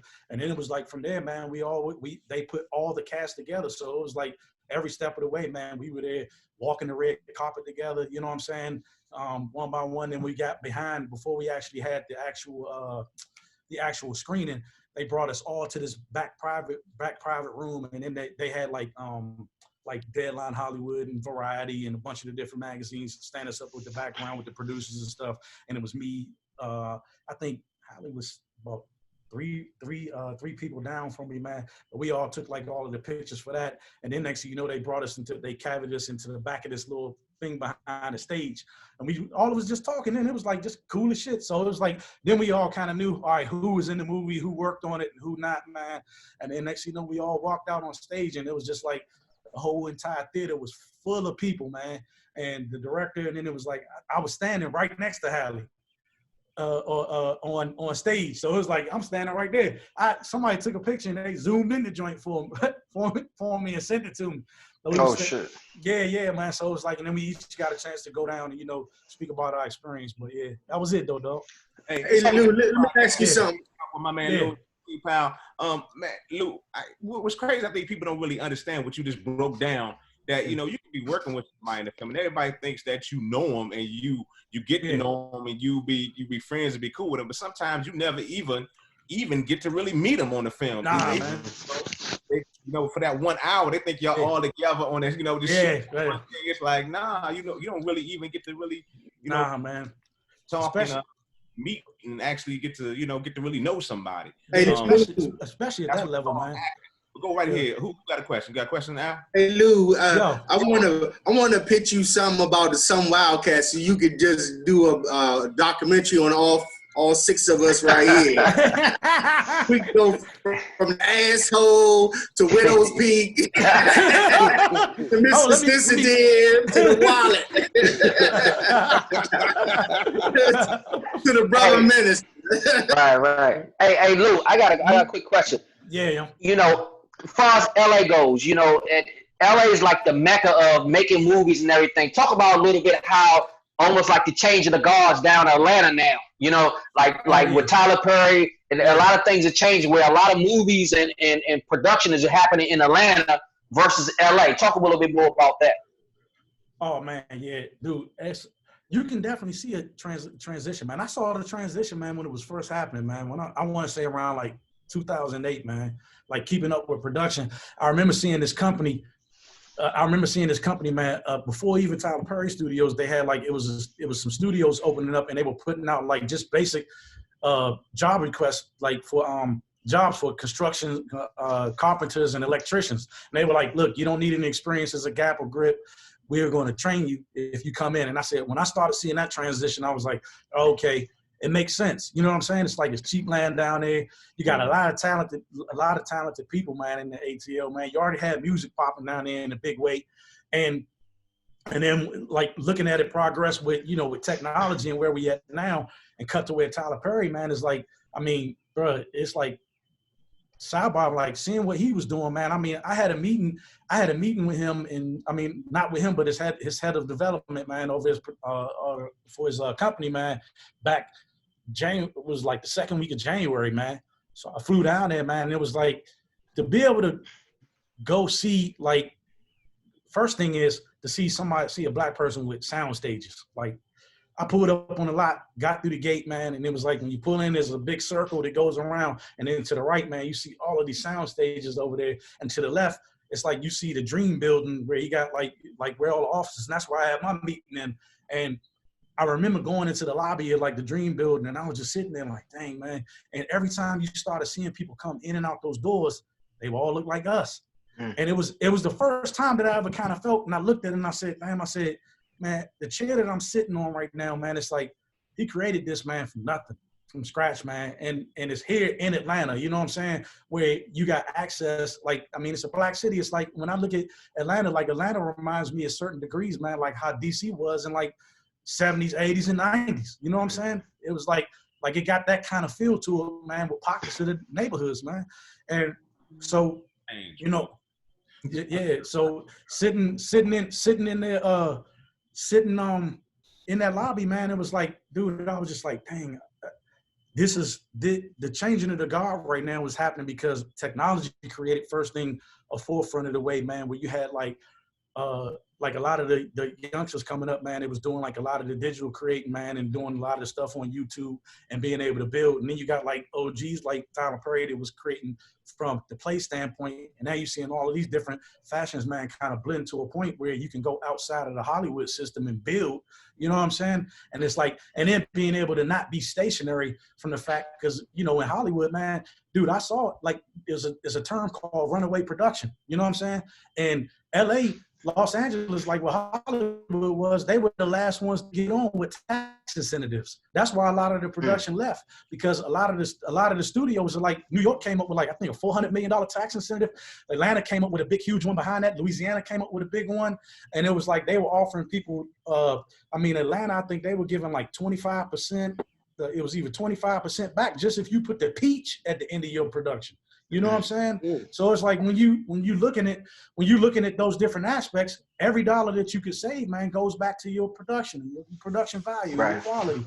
So when a lot of the Hollywood started running away, man, it's like LA just came back with, Hollywood just came back with their tax incentives like 2 years ago. But man, all the pilots, when pilot season came around, they started shooting down in Atlanta. At one time I think I saw like Atlanta had over 150 some odd productions going on down there. You know what I'm saying? And you know, with a city like that, who you think's majority working? Blacks, African Americans. Bro, and it's like, and it was dope. It was dope to see that. And I think that's why it's like people like Tyler Perry and, you know, you got other people that's down there that started looking at this and saying, you know what, if we already got a Mecca and you create a bigger infrastructure, you know what I'm saying? To be able to create a studio and create an all-in, man, it's like now you got a springboard. And even when I look at that space, man, I was like, I thought about it out here. I mean, having a studio, man, like Warner Brothers and Sony, and I've been on all of these lots, man, like CBS lots, man, and you see how, like, first thing is the temperature. Like I said, you don't see a lot of us in a lot of the below the line jobs. It's just off kilter. And then to go down there and see that it's like he was able to create an avenue. No matter, be it, man, whether you're a Tyler Perry fan or not, and whether you like the shows or not, it's like from the standpoint of being able to create something, because I always look at stuff like a mom and pop shop. You know what I'm saying? Mm-hmm. And it's like, when people look at his studio, sometimes I think they look at it and they compare him to a Warner Brothers. But it's like, to me, I'm like, it's like starting a barber shop. It's like starting a t-shirt shop. It's like starting an ice cream shop. It's like, yo, when you first started, you're trying to save every dollar you can, because you got to put it back into building the business. I mean, damn, do you see somebody else taking that same model, going from stage plays to movies to their own production companies? Like, who's the next up and coming person that's following that same model? That's tough. But it is. It's tough. But I think it's not. See, I think it's not stage plays, man. I right now, see, it's not. See, for Tyler Perry, what was his start though? I thought his start was stage plays. No, his start was. Yeah, but that's what we're talking about. We're talking about that particular model, though. But the model. But see, the model was always changing. The one thing about it, like Netflix, YouTube. Right. Like, I'll even give you another example, man. Just to piggyback on that. When you look at like what we've gone through with the pandemic and you look at production, right? How I'm looking at it is like, I'm looking at like, what's the future of production now? A lot of stuff changed after 2008, after the housing market crashed during that time, within how Hollywood was working and within the space. That's when a lot of production ran off, because it was like people were looking for cheaper alternatives, tax incentives, ways to cut costs and all of that. So, and then you had a lot of digital technology coming in with cheaper ways to do things with digital cameras. You know what I'm saying? From a lot of the digital cameras, man, and chopping down the timing and the cost and the production flow. So when I look at that now, there's about to be another disruption.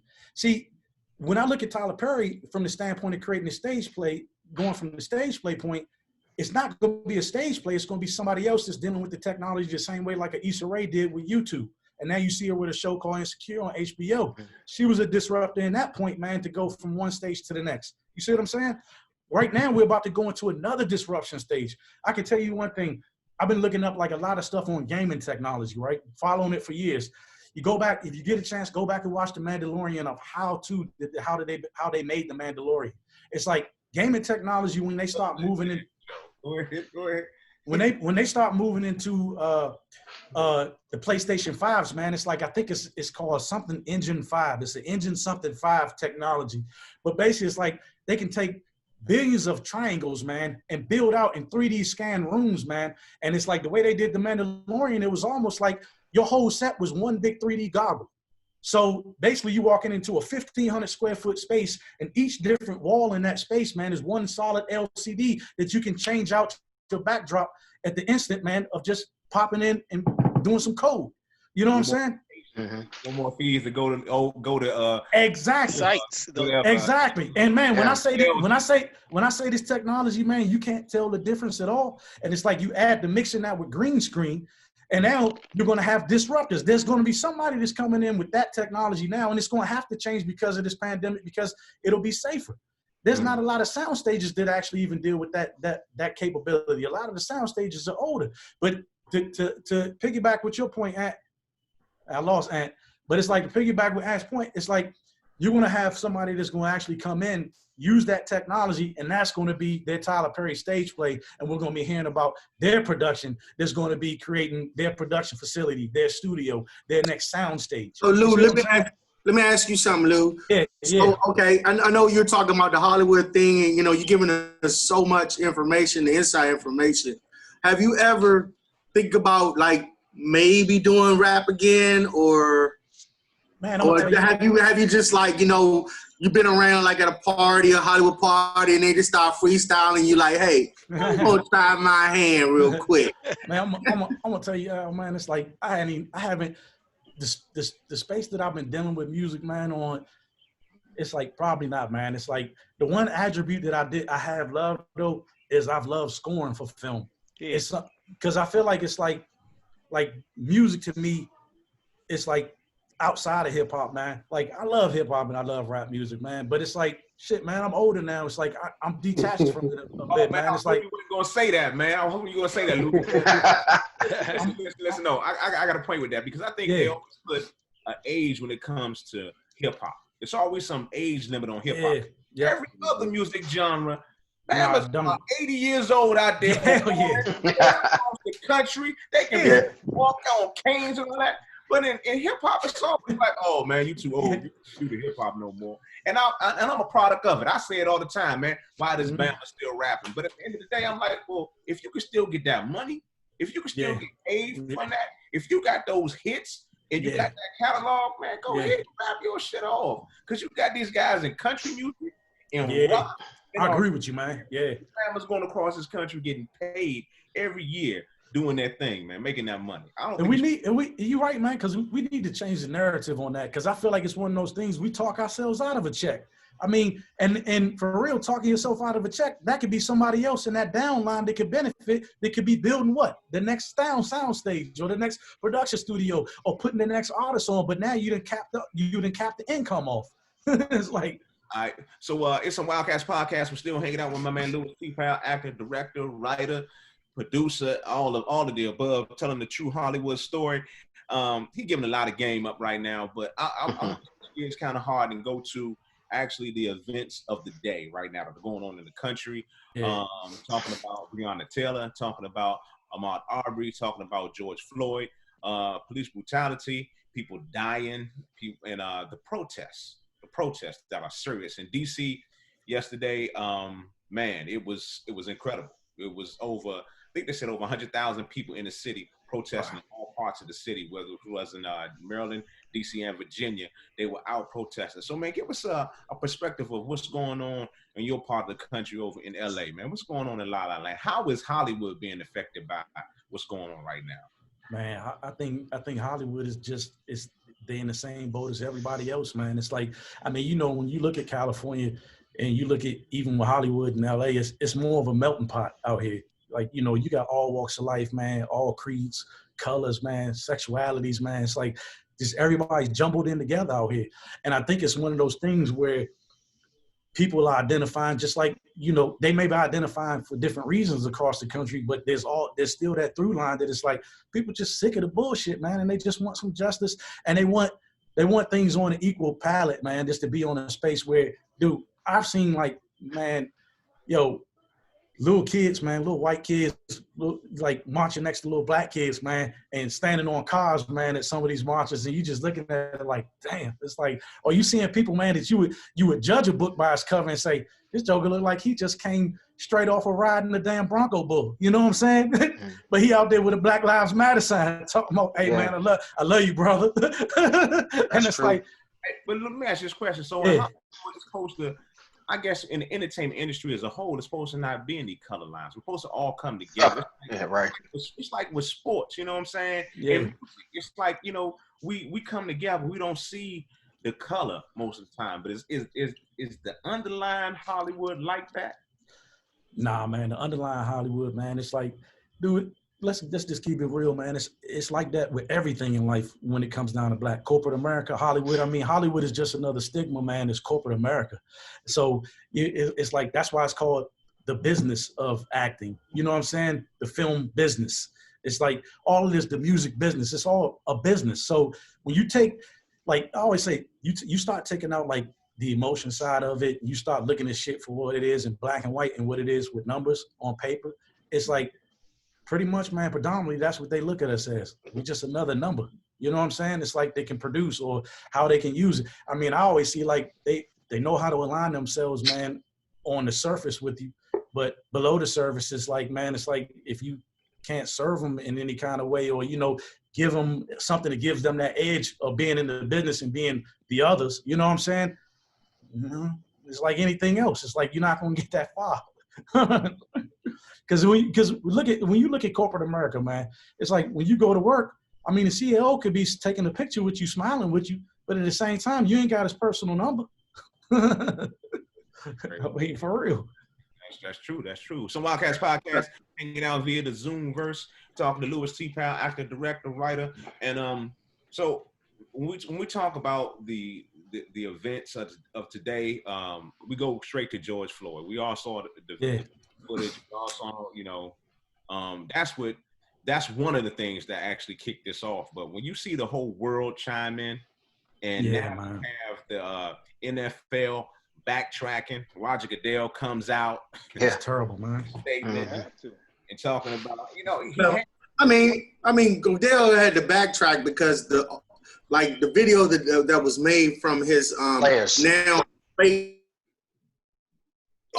froze. Came in after the team, so they kind of forced the NFL hand. Mm-hmm. It's just like we piggyback off of what Lou said. The best thing they're doing is they just off their bottom line. They just want their bottom line to be, you know, fed. So if the whole crowd go one way, that's the way they're gonna go. Yeah. So I mean, basically, that's all. And they still didn't even direct the direct issue. It's like an apology can't come to all the players. You got to apologize directly to Kaepernick. He was the fire starter. Yep. I mean, it's like give him a job. Give him a job. Get everything it's else. Like, at least direct the man in person, man. Because I feel like, man, it's like when you make things impersonable, man, it's just like anything else. If somebody come to you and they say, I'm sorry, but I'm not sorry. Well, are you really sorry? It's like they're not sorry. They're not sorry. They're making an apology just like everybody, I said it earlier, just like every other corporation, they on the let me save my brand campaign right now. That's all they're doing right now. Yeah, they don't That's care. the bottom line. We all gonna lose a lot. They all gonna lose a lot of money. Just think if the football players are African American, they protest not to play. Just think if basketball, those players just protest and we're not playing. You think how much money they would lose? They're not worried about the players. He knows that. I don't think they're worried about the players. But you can't. All what's going on, we might come together and be like, nah, we ain't playing. Yeah, but I don't think they're scared. I think they're just scared of the bottom line. Like you said, the bottom line, the fact that COVID has already made it so it's a possibility they're going to have to play with no fans in the stadiums. So now they got to worry about, now granted, they got this TV money. Right. But if people protest, like I think they probably will, if it carries into the season, people will protest and not watch football, which we should have did back when they blackballed Cap in the first place. But that's what they're worried about. They're worried about losing that TV money.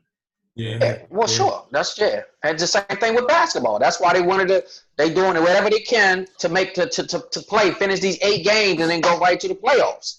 You know what I'm saying? So I mean, it's always about the mighty dollar.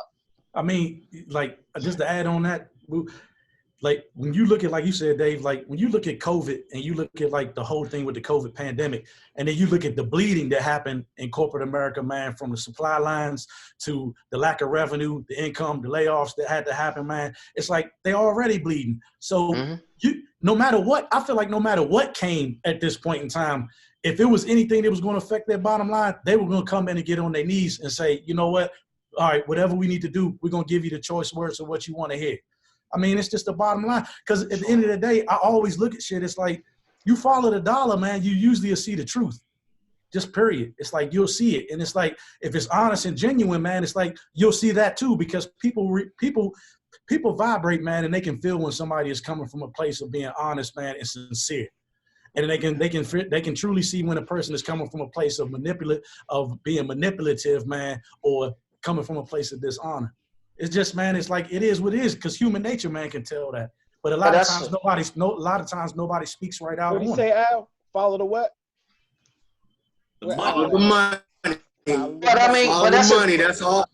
But that's the thing. Just think about baseball. The players are pushing back. They like, why should we take majority of the hit than the owner's taking a hit? You know what I'm saying? Yeah. It gotta be some kind of compromise there, where you got some of these players that's making what, $30 million, and they like, I'm not taking a cut, even though it's not gonna be no fans in the stands. But we know you still getting TV money, you still gonna make a profit at the end of the year, but we got to take a hit, and that's what the baseball players are pushing back on. The Baseball Players Association has always been the dominant. Players right now, Derek, the boss man. Are you signed with the players? Are you going? I'm IT corporate. I'm not baseball corporate. They make way more money than I do. That's different. See, that's a different pay bracket, yeah. That's different. I like that, man. They've been making billions for years, so they can take a hit. Hey, Slim, but in the past, you have always predominantly been on the owner side. That's why Craig calling you. I have for a long time. I can relate. I can relate to both sides, but because my employees, they have my personal number. That's why I always put it out there like that. Hold on, real quick, boo. You are fucking my ears up. Turn your mic down. Put your ears Turn your hearing aid down. Put your ears in your pocket. I think I got an email from Derek's company, Ezra Technologies. You know what I'm saying? So I mean, I fully understand like both sides. You know what I mean? It's like you got the bottom line, corporate bottom line, and you have the players' perspective. Because at the end of the day, the owners of those baseball, football, and basketball, I'm telling you, at the end of the year, they're gonna make a profit. Even everything that's going on, they're gonna make. Even though no stands, you got to think. I have season tickets for the Wizards. I already paid for my season tickets. They already had that money, but I didn't get to be able to get the refund for the remainder of my games. So you know what I'm saying? Even though it's not gonna be no fans in the stands, they already got paid for those tickets. Yeah, but do you think you actually think they net a profit on off of this pandemic? Oh, no question. No question. They already got paid for everything. You got to think everything was already paid for up front. The Lakers and some of the organizations got money in the bailout. Yes, and they gave it back. They gave it back though, Dave. They gave it back. I'm saying they got it though. Yeah. I mean, the question is, why did they give it back? They gave it back because people started. They gave it back because people started talking about it, about how all these corporations receive this money and they don't need it because they always had a profit. They got $1 billion in the profit. Hold on, Derek. Wait a minute. The Wizards didn't reach out to you and say, "Hey, man, these games are not going to be played. Here's your money back." Well, I mean, they're not gonna give the money back, and that's the thing. I mean, but we already paid. I mean, you gotta think they was talking about paying for season tickets for next year already now. You don't pay for it in the year. But what happened? It started in March. We started in March paying for it. Paying for season tickets for the end of this past season. Because you February they said they gonna issue a refund for a percentage of it. And I think they still going back and forth with that. They did come back and say they was going to issue a refund for the tickets, but starting in March, you was already paying for next year 2021 tickets already. So it's your contention that the corporate sponsorship and the TV networks exceeds their expenditures. Oh, absolutely. Absolutely. You got to think they share profit. They share profit between all the teams now. So the small market teams are making a profit just like the large market. They have to share that profit. So all those sponsorships and everything, that stuff is paid in advance. You know what I mean? It's like they might have a 10-year deal. Same thing with the TV deals. That's just reality. Those teams are not going to take a loss. They're going to profit. They're just not going to make as much. Yes. You know what I'm saying? They might not make $1 billion. They might make 200,000 or something like that. All right, this is Wildcats Podcast. We're still hanging out with Louis T. Powell, actor, director, writer. We're talking sports, the pandemic, and the social injustice. It's all wrapped into one. Just to go back to baseball, I think I saw someone on ESPN where the players proposed 114 game season in baseball. Yeah. The owners turned that down. They said no, they didn't want to go number. And I think that was bullshit. Money. Less games is less money for them. That's just what it is. What is that, like 50 less games? I mean, come on now. No, you got to think baseball is like 180 something games. 70 games. Yeah. 2 games. Yeah. So that's. Hey, bro. Hey, so now, Dirk, I'm reading an article from Forbes, and they said that the NBA as a whole could lose $690 million in ticket revenue. As a whole, I think that's you know what I'm saying. That's the small market teams because they sharing that all together now. That's what the last CBA agreement they had to share that profit. So the Joes like the Lakers and the Clippers, and you know what I'm saying. I mean, the owner of the Clippers, he just bought the Staples Center from my man from New York. You know what I'm saying? I mean, the profit is there. It's just, like you say, as a whole, correct, yes. They're going to take a hit as a whole, but individual teams will be different. And what you just referenced, Anthony, was ticket sales, right? Yeah, exactly. That's ticket sales. I mean, that's just ticket sales. That's not going to... Think about, Anthony, that's just for people, I want to go to the game tonight. I want to go to the game, the next week. The season tickets already in the bank. That's already in the bank. I ain't never know that. Yeah. Damn. That's already in the bank. That's just Dallas Cowboys. They got the standing room only. You know how much money he make just from people coming in and paying that day and standing just to watch the game. That's where he might lose that profit, but everything else is sponsorship. They're taking sponsorships back. That's already paid for. And to that, I got to shout out my man, Jose Kevin Qualls, checking us out on Facebook Live. He says, fuck the owners. Okay.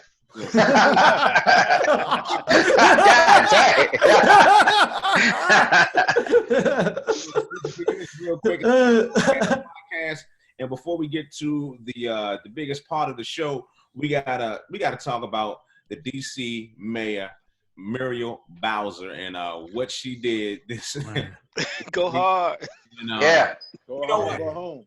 She has caught a lot of backlash over the last couple of years. About Mamo sauce. Oh, what happened with mambo sauce? I'm out the loop, dog. Man, she said she never had mambo sauce in her life. How you made it DC and have mambo sauce? Like you lied. Hey, yo, I didn't know that. You a lie. Right. In the country, and but you know, she was going back and forth with Trump about all the troops he was bringing in, you know, and he was like trying to take control. And she had enough, so she hired some artists to put a mural up on Lafayette Plaza, the street that leads right up to the White House, and she put Black Lives Matter in big yellow letters, and she also put up street signs across. Now that it's not Lafayette Plaza anymore, it's Black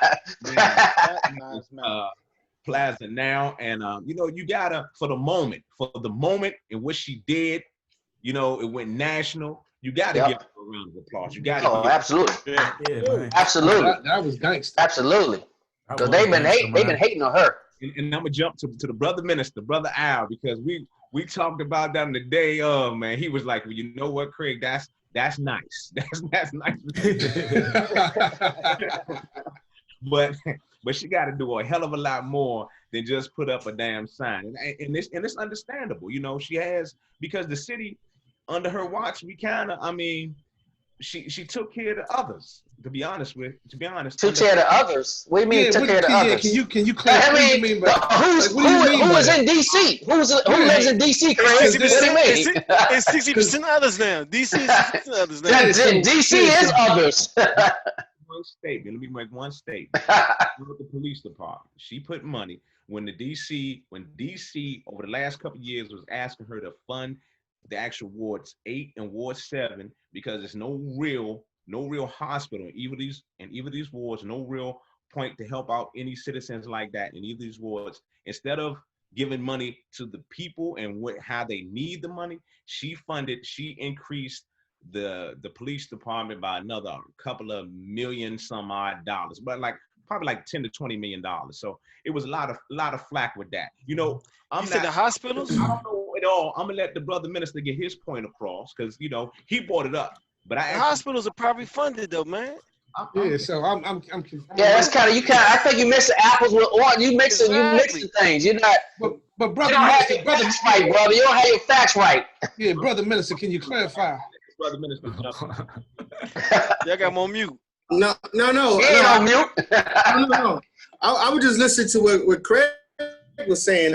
My only argument was like, yeah, I know it's great and everything. She put the Black Lives Matter, you know, paint on the streets and everything, and changed the name.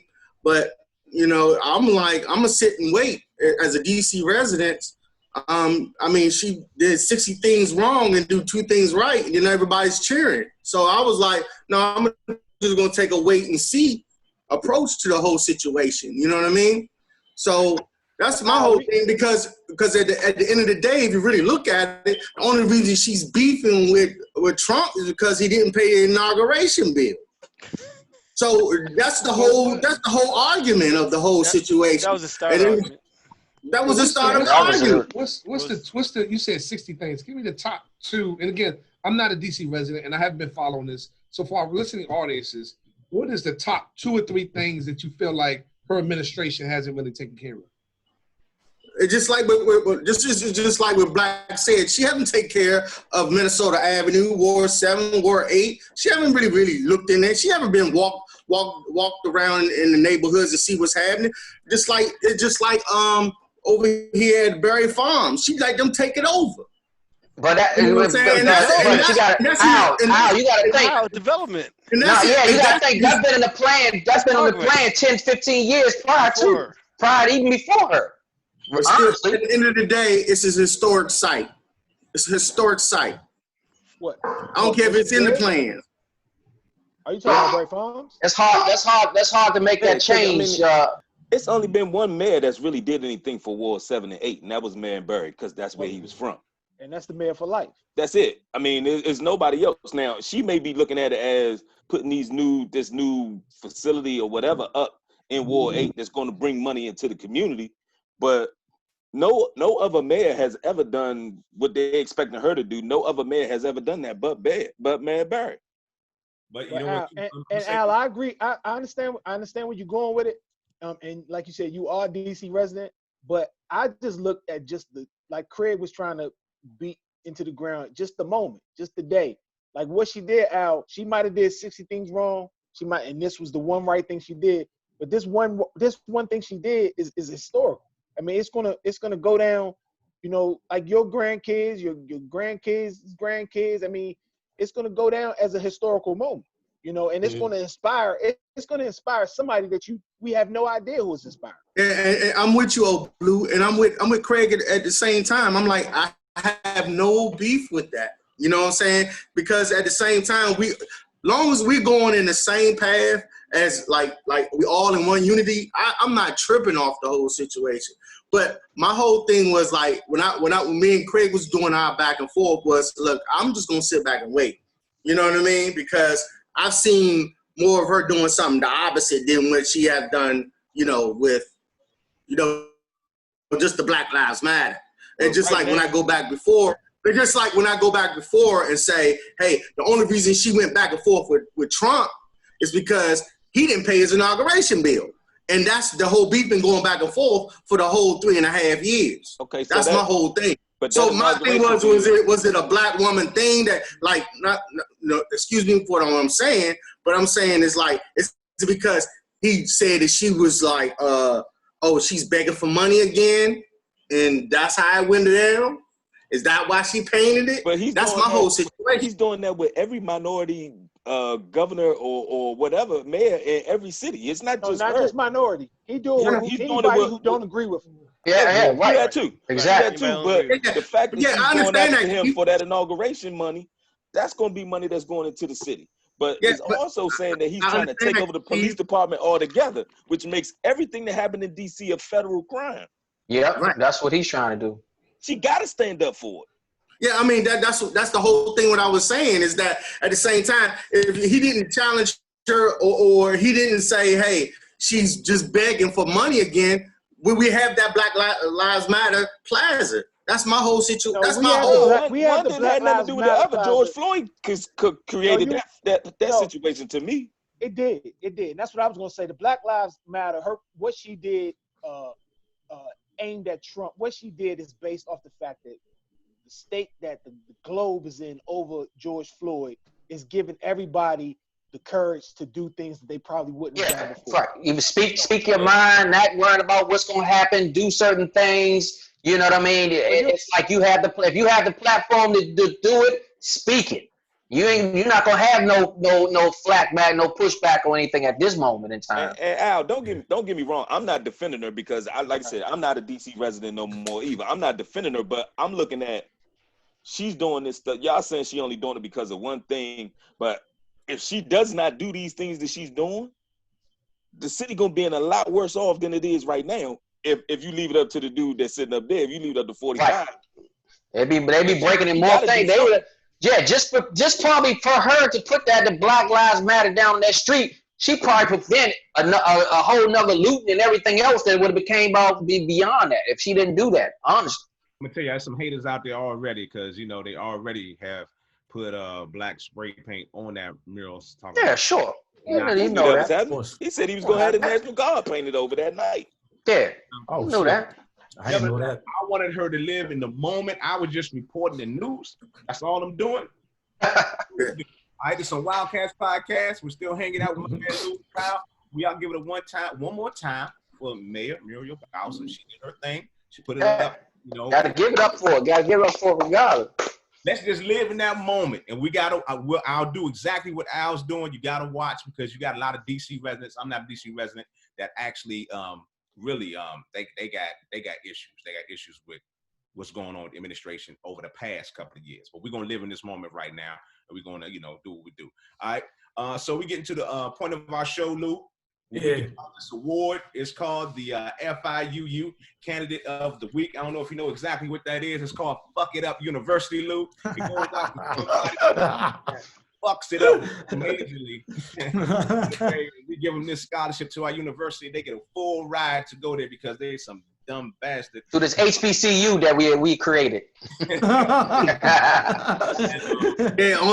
the way to Syracuse. Yeah. And that's another topic. That's another topic we was talking about that we was been going back and forth there about players going to HBCU versus D1. But let's roll with the FIUU right now. Roll with the FIUU. Thank you. Sir. I wish I could have went with y'all on the Syracuse trip, man. That was classic. That was a blast, man. I wish I could have went, man. I still remember when we took that trip to Atlanta. Hey, bro. Yo. Hey, because of one person here, and that's because of Keith the Freak. We appreciate him. You, man. Hey, look at your screen. Hey, Lou, that Atlanta trip was a classic too, bro. Oh, no, that trip was classic, yo. That was 9 hours of straight joning. Straight joning, yeah. No, yo, it was 9 hours. And then when we got the Vic's roommate, dog. We killed him, dog, the whole time. That joker. Ass nigga. Oh, yes. Don't neck, right? That joker hated us, yo. He hated us about the second day he hated us. All right, okay. FIU Candidate of the Week, we got to give it up for that dude, Drew Brees. Yes, Drew Brees. Yes. He's Candidate of the Week because I'm going to take some of what Dave actually told me. Drew Brees has done a lot in the black community in Louisiana. Yes. A lot. Giving back, helping out the people that came through. He's done a lot. So when he was asked about what's going on in the state of the country right now, you jump right to, well, I'm not honoring anybody that does something to my flag. Well, my grandfather and my great grandfather, they fought in World War I and II. Hold up, man. Hold up.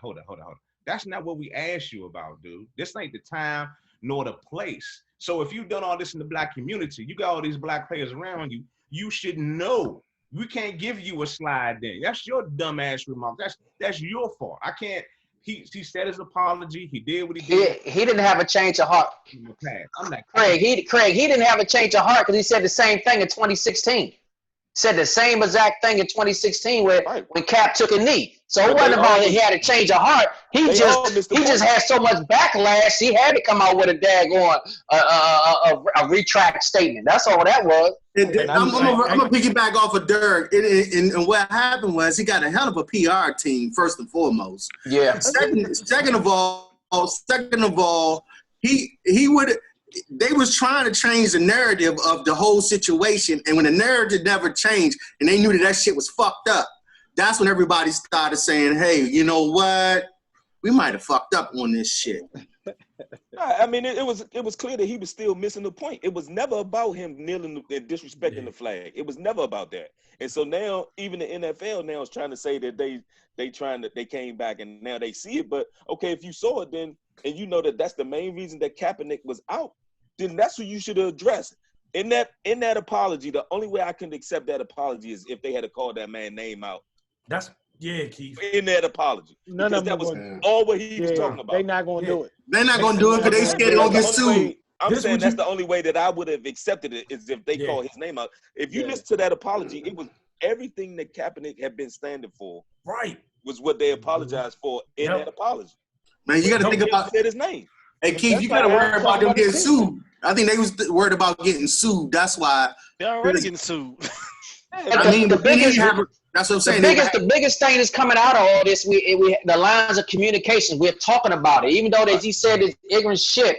But at least we talking about it, and that's when we have to have that communication with our white counterparts for anything to move forward, anything to change. We've been screaming like this for years. That was the same thing that happened with Bruce. Now, fellas, all of us on here, we've been getting pulled over for years by cops. So this is nothing new for us. The problem was, like I said earlier, we didn't back Kaepernick the way we should have. Like everybody, like now, Sure. Like everybody put it out there say something now, they coming at your ass now. But back then, we let them change the narrative. Like there's no way we should have been watching. There's no way we should have been watching football that year. But it's about the check. I didn't watch football that year. I said the hell with that shit, dog. It was about their bottom lines, because you got even like, I'm a Dallas Cowboy. I like Dallas Cowboy, but Jerry Jones, like, you take a knee, you can't be on that field. So you know what I mean? They didn't take a knee because they knew they would get fined or something like that to do that. If we look forward and we went through the process now, right, Dave, we will have a lot more players that's sticking up for Cap, that protest, saying, you know, a lot of things would change from back when he did it, and he was almost on an island by himself with Eric and a few other people. And nobody was speaking up for Cap. Nobody, even though we understood what position he was taking, but we as collective African Americans didn't stick up enough for him. That's why 4 years later he still doesn't have a job, and he still, we can say, guys, not top 20 of some of these sorry-ass quarterbacks is playing now. Honestly. I think so. I think the biggest difference between they got to band together. But the biggest difference between what Kaepernick was doing was he didn't have a prime example to put in their face. He was just talking about it as a whole police brutality. Now we saw it. We knew it as the black community. We knew exactly what he was talking about. But now with this George Floyd shit, they got a prime example in their face. And I think that's where a lot of the other white folks they had a number of prime examples. It's just more of us speaking up. They're not looking. Everybody saw this. They had videotapes of other stuff. They had videotapes of people running away, getting shot. The stuff was in their face, but they just wasn't reacting. We're in the middle of a pandemic right now where everybody's home, everybody's looking at TV. There's nothing going on. There's no sports. There's nothing to distract you. That was thrown slamming your face. Amen. It was slamming your face. Okay, I agree with you. I agree with you on that aspect. Everybody wasn't focused though or locked into one thing. Right now, it's nothing else going on. There's no sports. I agree with you. Nothing else going on, and this was thrown in your face. So now I agree with you. I heard you every time you said it. Are you yelling at me again? Why are you yelling? I had to yell at him. Out though, I think the NFL could have just put that one sentence. Now we understand what Colin Kaepernick was saying. I don't think that would have caused them to get sued. But now we understand what Colin Kaepernick stood or took a knee for in 2017. And I just hope somebody stand up and give this man a job. Just give him something. Give him an opportunity. Give him third string, something. God dang, somebody. Redskins going to do it. This is what I say, man. Like you said, I always look and say, is it a change of heart or is it a change in the wallet? It's like, which one was it? Drew, that was a change of wallet. And Drew, as far as Drew goes, it wasn't changing wallet. Drew got plenty of money. But his thing was, oh damn, my players, my teammates was getting on me. I mean, he like you saw what's my man that came from the Eagles? He was crying. You know, he was hurt by that. And that had to hit home for Drew when he saw that. His star receiver. Oh, yeah. They start. It's like 4 people. I mean, it's been like the youngest. I don't know how the youngest roll today, but what unfollow is a big thing. So all the receivers and running backs unfollowed them. So I wanted to see how the season went and watch how his lineman was like this. He knew it. That's why he came with those two statements. He came with a video and it came out with a statement. He knew he messed up. Them linemen came right out of that 3-point stance to just like this. He's following the old script, and they was like, hold on, that's the narrative now. Yeah.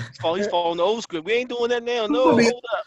It's like he was going to remember the Titans. It's like, exactly. They got crushed.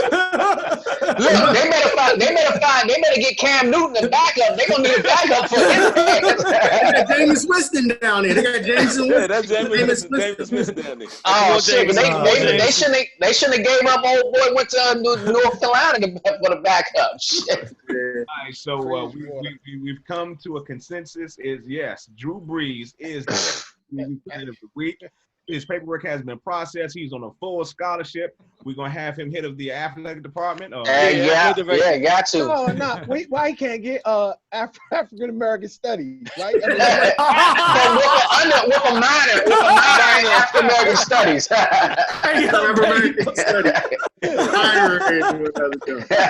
got a minor in that thing. We got to teach him at FIUU. We're going to have to teach him. FIU candidate of the week. Craig in the phone booth. Hey, Craig, I know what's wrong with your phone, man. You in the phone booth, Slim. We can't hear you at all. You can't hear me at all? Can you hear me now? I text you, man. Like, every time you back up, Craig, we can't hear. Yeah, we can't hear nothing. You don't have the headphones on. I ain't got the headphones with me. I hit him on the chat at like 8:30. I told him, I said, yo, you not coming in. His hair is coming up his ears. It's still grown past his ears. This shit. He like sensitive. You was back there like this, Craig. You got to cut the hair.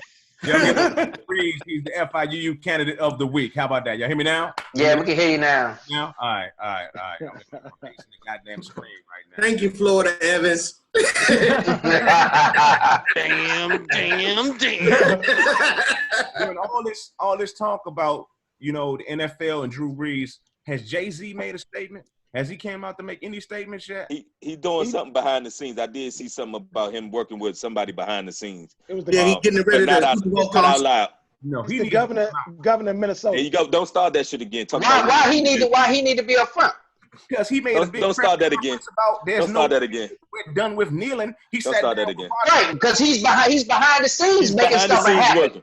Don't start that again. Forget being in the forefront. He's in the mix. He's in the damn here. I'm glad we can't hear you now. But Keith, well, you're gonna have to mute me too then. Listen, he publicly said, and it was a big deal, we're past kneeling. Yes. What are you seeing the police do? Because they missed the point. What are you seeing the police do right now? Forget kneeling. We need action. Forget kneeling. We need action. That goes right back to what I said in the beginning. They had an example in their face. These white folks wasn't seeing that before. Now they see this example. Dude, he still needs to not needs to. He should. Yeah, no, that's what you just said. Now you sound just like Craig. What he need to do. I said he should. I said he should. So if he's doing something in the background, why he need to be speaking out to say just to do a statement? Don't matter. Because if you put a press conference with the commissioner of the NFL and make this whole to do about you coming in to do all this and make this change, when the NFL backtracks, you're not gonna come out and just say something. You want him to backtrack? Backtrack? What do you want to backtrack on? For saying we're beyond kneeling? Yeah, we kneeling again. That's what no. Forget kneeling. Kneeling don't get us nowhere. Hey, we need movement. We need progression. Leave Jay-Z alone, man. Hey, kneeling is for awareness. Be aware now. Let me action. Kneeling was good back in 2016. Leave Jay-Z alone, man. He's getting the concert ready for the Super Bowl. We can't hear you, Slim. Craig, we can't hear you, Craig. Can't hear you, Jay-Z and Michael Jordan are the same motherfucker. Oh, Michael Jordan just gave up $100 million. 100 million for 10 years. 100 million for 10 years. Hey, he heard us on the podcast. He heard us on the podcast. That's why. Michael Jordan is saving his Michael brand. Jordan ain't think about neither one of y'all black ass. Because he's a billionaire. That's why. LeBron James just shitted on him like, look, I'm going to do the master. Hey, but you have it, man. Hey, Lou, man, we appreciate you hanging out with us. Lou, man. Yeah, Make sure y'all go check out podcast. Man, I said podcast. Damn. Come on, man. Get that shit out, man. Drink it. Amazon Prime right now. You can see the movie right now. Go there right now. Check it out. Hey, Lou, man, you got some last words, man. Tell the people where you at, what they doing, how can they get in contact with you, man. Well, first, man, I want to tell y'all, go to Amazon Prime and see Podcast Men. They were like, wait, I don't see it. I don't see it on Amazon. Young man. Nah, no bullshit, man. Dog, I had a good ass time with y'all boys, man. It's like I always do, man. This joint bring up all the memories, man. You know, I love each and every one of y'all, man. Like, we family, man, for life. Family. So I want y'all to know that, man. I appreciate this, man. I love what y'all doing, man. This is something I feel like this needed, man, to see brothers together like this, man, and camaraderie, man. They can agree to disagree, but still got love, throwing genuinely through it, man, wholeheartedly, man. And that's a representation, dog, that I love to see with our family and our friends, man. It's like we all grew up with that, man. I just appreciate it from the bottom of my heart, dog. And like I said, I love y'all, man. You can, like for the audience out there, y'all can check out, like Black said, Padlock Men is on Amazon Prime. Be on the lookout, man. It's gonna be a 5 or 6 episode series, man, and I'm pitching hopefully for HBO. You know, I'm trying to get over the Cube vision right now, the Ice Cube, because I feel like it would fit really, really well with him, man. And you know, he's an idol for all of us. All of us grew up on that America's Most Wanted joint, though. Yeah. Facts. You know, so my IG handles are at Louis T. Powell, man. If you want to follow me, Twitter the same thing, Facebook the same thing, man. And definitely shout out, man, to some Wildcats, man. I love y'all boys. All right, y'all give it up one time for Louis T. Powell. Y'all give it up. Family right there. Oh, man. Hey, Lou, quick question. How many commercials you think you've done? You've done a lot of commercials too. We ain't even talked about that part of it. And I think I've done probably about 14 commercials, man. 14, 15, something like that, man. Okay. I'll be forgetting. It's like I just got read up for another Tyrac commercial, man. And then Right. They've been running the hell out of that joint. Exactly. I'm like, man, look, I love Tyrac. You know what I'm saying? They got Tyrac has some of the best ties and the best deals you could ever have. Tyrac.com. I need some twins. Dude.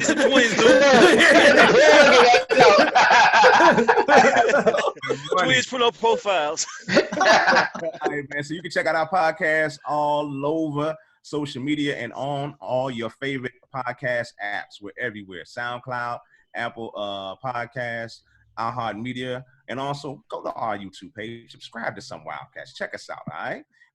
And we appreciate y'all checking us out. Until our next episode, y'all give it one more time for Louis T. Powell. We up out of here. Peace. All right, that's for the audio. That's for the audio for Malik Ash.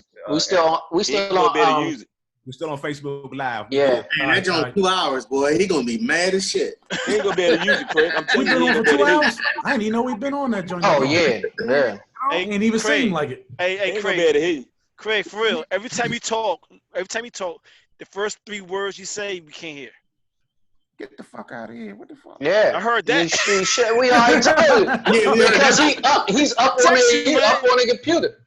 I text you. I was like, can you hear me now? I'm talking now. Yeah, I mean, he can hear you now, but back up in your chair like you was. See, the Wildcats podcast. Some Wildcats podcast. I don't know. It was always like a delay when you start talking. So real low. I think what was going on was somebody else was talking and he tried to overrun it. He couldn't do it. And if you were talking the same time Boo was talking, you can forget that shit. Hey, your mouth was moving. We living on Facebook Live. Are y'all letting it run? Yeah, we let it run. Let it run. Couldn't hear nobody talking when Dirk was talking. Hey, Lou, shout out to Jason on a world-renowned traveler. He be getting it in, yeah. He be getting it in, man. Hey, he in the States? Where's he at now? He probably not in the States. Look, and he walk around with his passport, right? So I ain't seen him in like 8 to 10 years. First thing you do is pull that joint out and start showing his stamps. Y'all know when this stuff happened to Thailand, where they shut down the country. He was there then. He got stuck. He stayed over that. Hey Lou, man, I forgot about Atlanta, man. I forgot. We go for Freaknik. Freaknik. That can't pick me up in Hampton. That can't pick me up in Hampton. Yes, we picked you up, dog. Yeah. Craig was like, it's only gonna be like an hour out the way. Man, it's an hour and a half out. And we left it like 11 o'clock at night, dog. Craig got pulled over. Craig got pulled over. And Marcus too fast. Is that when I got locked up on that trip? Yeah. Craig, he drive a little bit too fast. Yo, you in jail for speeding. We was like, Slim, slow down, man. So he's like, man, I got this. Hey, Craig, the worst part about was I was the only one drinking in the back seat. No one wanted to drive. I'm like, fuck it. I'm going to drive. Cop gave me keys. I was fucked up. You remember when we got pulled over in South Carolina by the police? Yes. And Marcus was in the back in the police car, and we was all making them jokes like, this joke is in here snitching like a bug. And we was I said, coming up with all these damn scenarios. I said, you know what? I'm about to get rid of all these bottles right now before we take off because I kind of feel it. Threw all them bottles in the trash. They was like, y'all got something in the car. We was like, oh, sir. Hey, yo, you remember because he had us all out the car and we was sitting out there and he was like, when he started searching our bags and stuff, and it got to my bag, and y'all joker was just like, "Oh no, you don't want to go in there. You don't want to go in there." And I was just like, "Hold it." And that joker Marcus was like, "Man, what you think will happen? You think I could jump over that fence?" He was like, "Yeah, your ass can't jump on no fence, man. Take off running." The worst part about it, Craig got pulled over. He got pulled over like 10 minutes later. Yeah, 10 minutes later, dog. He's like, dude, what you doing? A chain of black folks driving down the road. Let's get them. When the convertible Mustangs that just came out, though? Yeah, like that. We got convertible Mustangs. Mustangs that just came out. But them damn things had governors on it. Oh, man, this shit, when they get to 100 miles per hour, they just say, yeah. There was two parts to the Atlanta trip. Y'all road trip and our road trip. Yeah. Oh, wow. Our road trip. We stopped at A&T, didn't we? We got the Kings of Million. Yeah, we stopped at A&T to get smooth. Look, we got the Kings of Million from Pentagon City in 30 minutes. That's because you and William was racing and they had the Z and the BMW. And that's why I found that it had a governor on it. I'm like 100 and each of us way down the road. Dude, we had the Z maxed out at 146. The Joker shot past the cop at 140 something. I got lucky. My cop was black. Craig's cop was white. Craig was white. He had to put about money for the party for him. Mine took me out the front seat. He took me out the seat, out the Z, sat me in the front seat, and I was like, oh shit, I might not be going to jail tonight. He was just mad at you, Dave. He was mad at you. And he was so mad. I sat in the front seat, and he just sat there quiet for a good 5 minutes before he even said anything. He was pissed. Hey, y'all remember when we was going? Hey, y'all remember when we was going down the street? Because he couldn't go. He had to work. He couldn't go. Y'all remember we was going down the street? Yeah, we was in Atlanta. Remember we was going down the street and we was playing NEG. And we was making people pay to watch the girls dance on the truck. It was like, Slim, give me $10. Watching her dance. I made like 300. Slim was there. He wasn't like shit. Why we taking group pictures and we ain't had no film in the cameras? Take that picture.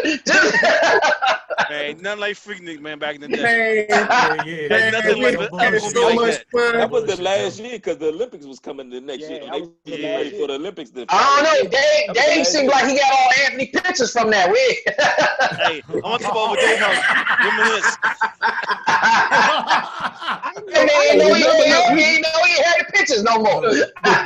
Remember the first night we got down there on that strip, on that strip, when we was on like that car, it was just like, I was like, oh, it's gonna be good. This gonna be good. This gonna be good. That first night. This was college days. Hey, look, you notice I ain't saying too much. Y'all go ahead and remember this. Who chased the dude Dirk put the disclaimer out. Yeah, this college days. The phrase of that weekend was, I'm ready to go. Look, Boo was on it. Big Boo was on it earlier too. What's up, Bar? I wish we could tell that. Hey, but hey, I just found a picture from all of us outside of that hotel too, in front of Les Mustang. On the cars, when we was all on those cars. Everybody was on the cars. Yeah, it's probably my photograph album that. My photograph album that Dave got. It's on my Facebook page somewhere. It's in there. And you want me to go get it? Go get it. He got all the pictures. Because look, Shawty, the week before. Hey, look, man, I just want to give a shout out to Pretty Vicky Fontaine. That's all I want to. Look, I had the Band-Aid on my eye, so they was telling them I was a boxer. Talking about Pretty Vic. Remember that, John? I had the Band-Aid. I had bum heads or somebody. Yeah. That Freaknik was off the man. That was off the chain. It was hot down that Joker, steaming. Hey, Luke, that's when Dirk was on the. Yeah, I can hear you a little bit, Black. That's when Dirk was on the Hulk Hogan tour. He was all cut up. We would make bets. We would make bets on how fast he took his shirt off. I forgot about that shit. We get on the strip. 5 minutes onto the strip. This man got his shirt off. Hey, look. It was hot. Niggas was like, what happened to your man? Hey, Lou, see them they don't understand, Lou. They don't understand. You don't put all that work in for nothing. You can't hide it, dog. You gotta show it. You can't hide that, Boo, like everybody gonna see my nigga fast. Hey, yo, C-Tree said, man, you forgot about when them cops opened up your bag, you had nothing but condoms in that joint. Hey, yo, no, because you remember he said. I remember that, Joe. Like, look at my because that's when y'all said, "Oh no, you don't want to go in there." And he was like, "Oh, what you got in there, son?" I was like, Go ahead. You got it. Even he had to laugh. He's like, where y'all going? Yeah, where y'all coming from? We're going to ATL. I forgot to shout out C-Tree, man. He has his film is inside the Charlotte Film Festival. It's called Emotional Terrorist. C-Tree got a film out that's part of that film festival in Charlotte. He's on Block 3. So shout out to that dude C-Tree. Look, hey, Lou, Andy Parker said we giving up too much information. What's the history? Wait. Talking about him walking across with a half a gallon. Oh man, Glenn! Is that Anthony Parker? Is that Anthony Parker? Big ass half a gallon of gin in his head. No, and look, the junk was almost it was almost empty. Yeah, right. I tell you, only 12 o'clock. He had 2 gallons and he was crying. I love y'all, man. I love y'all. Oh man. Yo, that was fun, man. We got too many stories, man. Too many stories, though. Yeah, man. Those were the days, man. Yeah. All right, fellas, I'm about to bounce out, man. Love all y'all. Now, hold tight for a second. I need you to stay on for a second. Look at his headline. Get coaching your headline. Oh my God. That look like this. Hey, I'm going from Florida Evans to Kunta Kinte now. Need the virtual cut now. Who's that Eddie Murphy Dracula movie? That was Eddie Murphy got a widow.